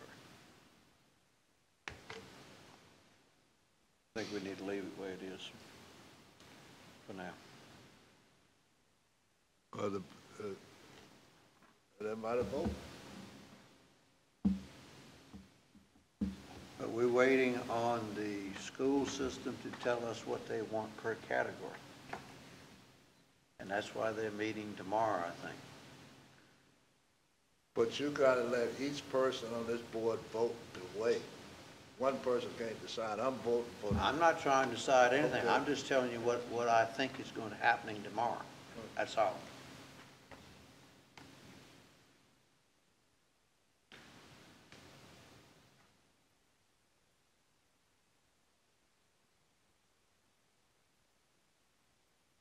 Well, I believe Ms. Booth got up and said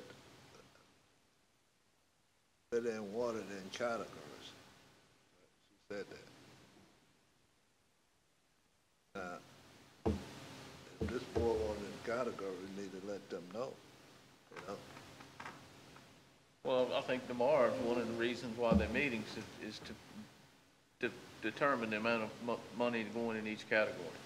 So I think that's the reason why they're meeting. You sure of that? I'm not 100% sure. Okay, that's what, But we even can if they make our do- decision. But even if they do that, I don't think that's what they would rather the situation be. I think they would rather have it as a lump sum, but. Right. I think they're trying to get straight, to get numbers back to us so we can go in and decide on a budget. That's what their meeting is for tomorrow. So I'm thinking they're gonna prepare it both ways, more than likely on one way. But I'm sure they're trying their best to get numbers back to Luttrell so we can approve a budget. But until we know what that is, it's nothing to do. Ms. Booth got up and said, we want it in categories, we want lump sum. So if the board votes 4-1 for categories, they'll know. Whatever. Well, let's make it simple. I'm gonna make a motion that we keep it in categories. And the ones that wanna vote for it can, the ones that don't. Okay, that makes sense. How's that, Mr. Long? That way we'll make some ground. Okay. What was that now? I'm making a motion that the school budget stays in categories. All right. I'll second it. All right, we got a motion and a second. Any other discussion? All right. Wait. Huh? I'm not sure I'm ready to vote. All right. We got a motion on the floor. I'm waiting for discussion. Or you can rescind your motion. Any difference to me? Being as I'm new guy on the block, how long has it been in categories? 5 or 6 years, hadn't looked. About 5 years, no more than 5. I know it's been a couple of years. I would have to go back and look, see exactly with the budget appropriations resolution, how that's been done. And can anyone explain to me why the board did that? Good question. A lot of it had to do with the year-end audit. Okay. From what I recollect. Okay. And it basically, the report we got back is, and I don't know it word for word right now, but duplicate bills were paid, lack of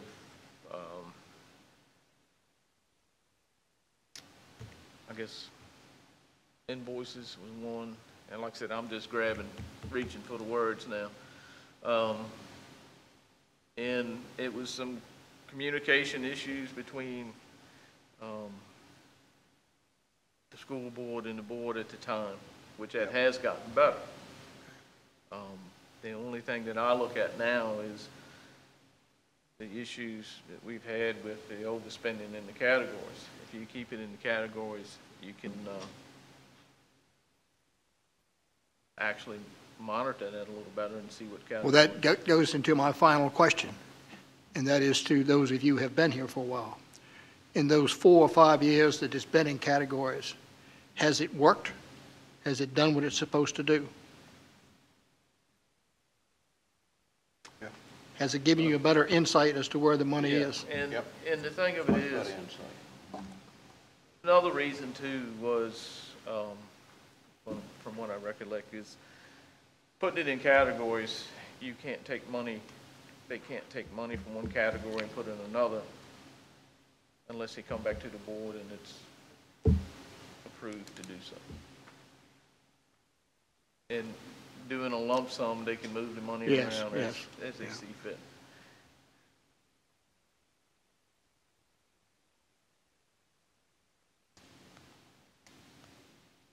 Don't know that that's a bad thing, though. That's where I'm having a little bit of trouble.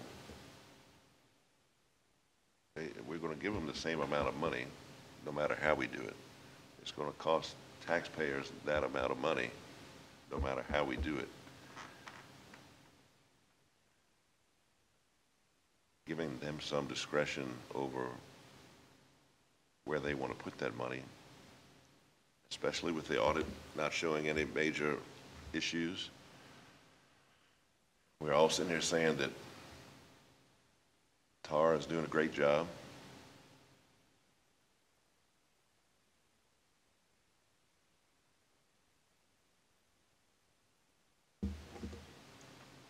Yeah, that's my concern. You know, if the audit said that some of the stress that came up, but they were doing something wrong, I can see that. But it didn't come up with anything. I mean, I don't see why it should be in categories.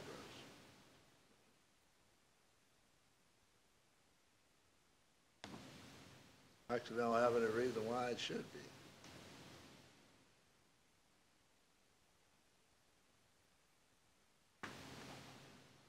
I don't know if we just want to try to have power over the board. I think it's more of a statement of power. Huh? I think it's more of a statement of some control over the money that we give them. Taxpayers' Well, money that we give them. If we give them the amount of money that we vote on to give them, hey, you know. But does our responsibility end there, or do we have a further responsibility to somewhat monitor where that money goes, even if we can only make recommendations in some cases? Well, I could see if the audit came up with some, Well, it might not be something fraudulent. It might be something whereby a program was put into place that maybe doesn't need to be in place. It doesn't have to be something fraudulent.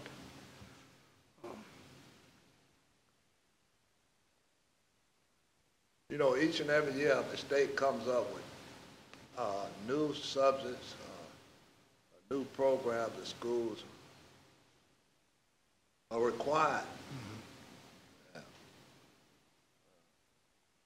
I know I pushed for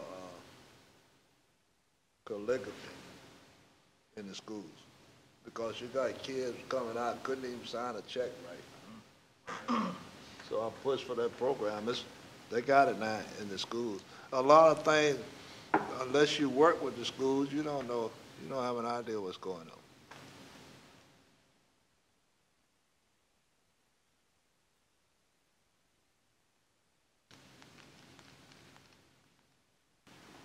So the motion's still on the floor, right? Yeah, we're still discussing. Unless y'all stop discussing, then I'm gonna call for a vote.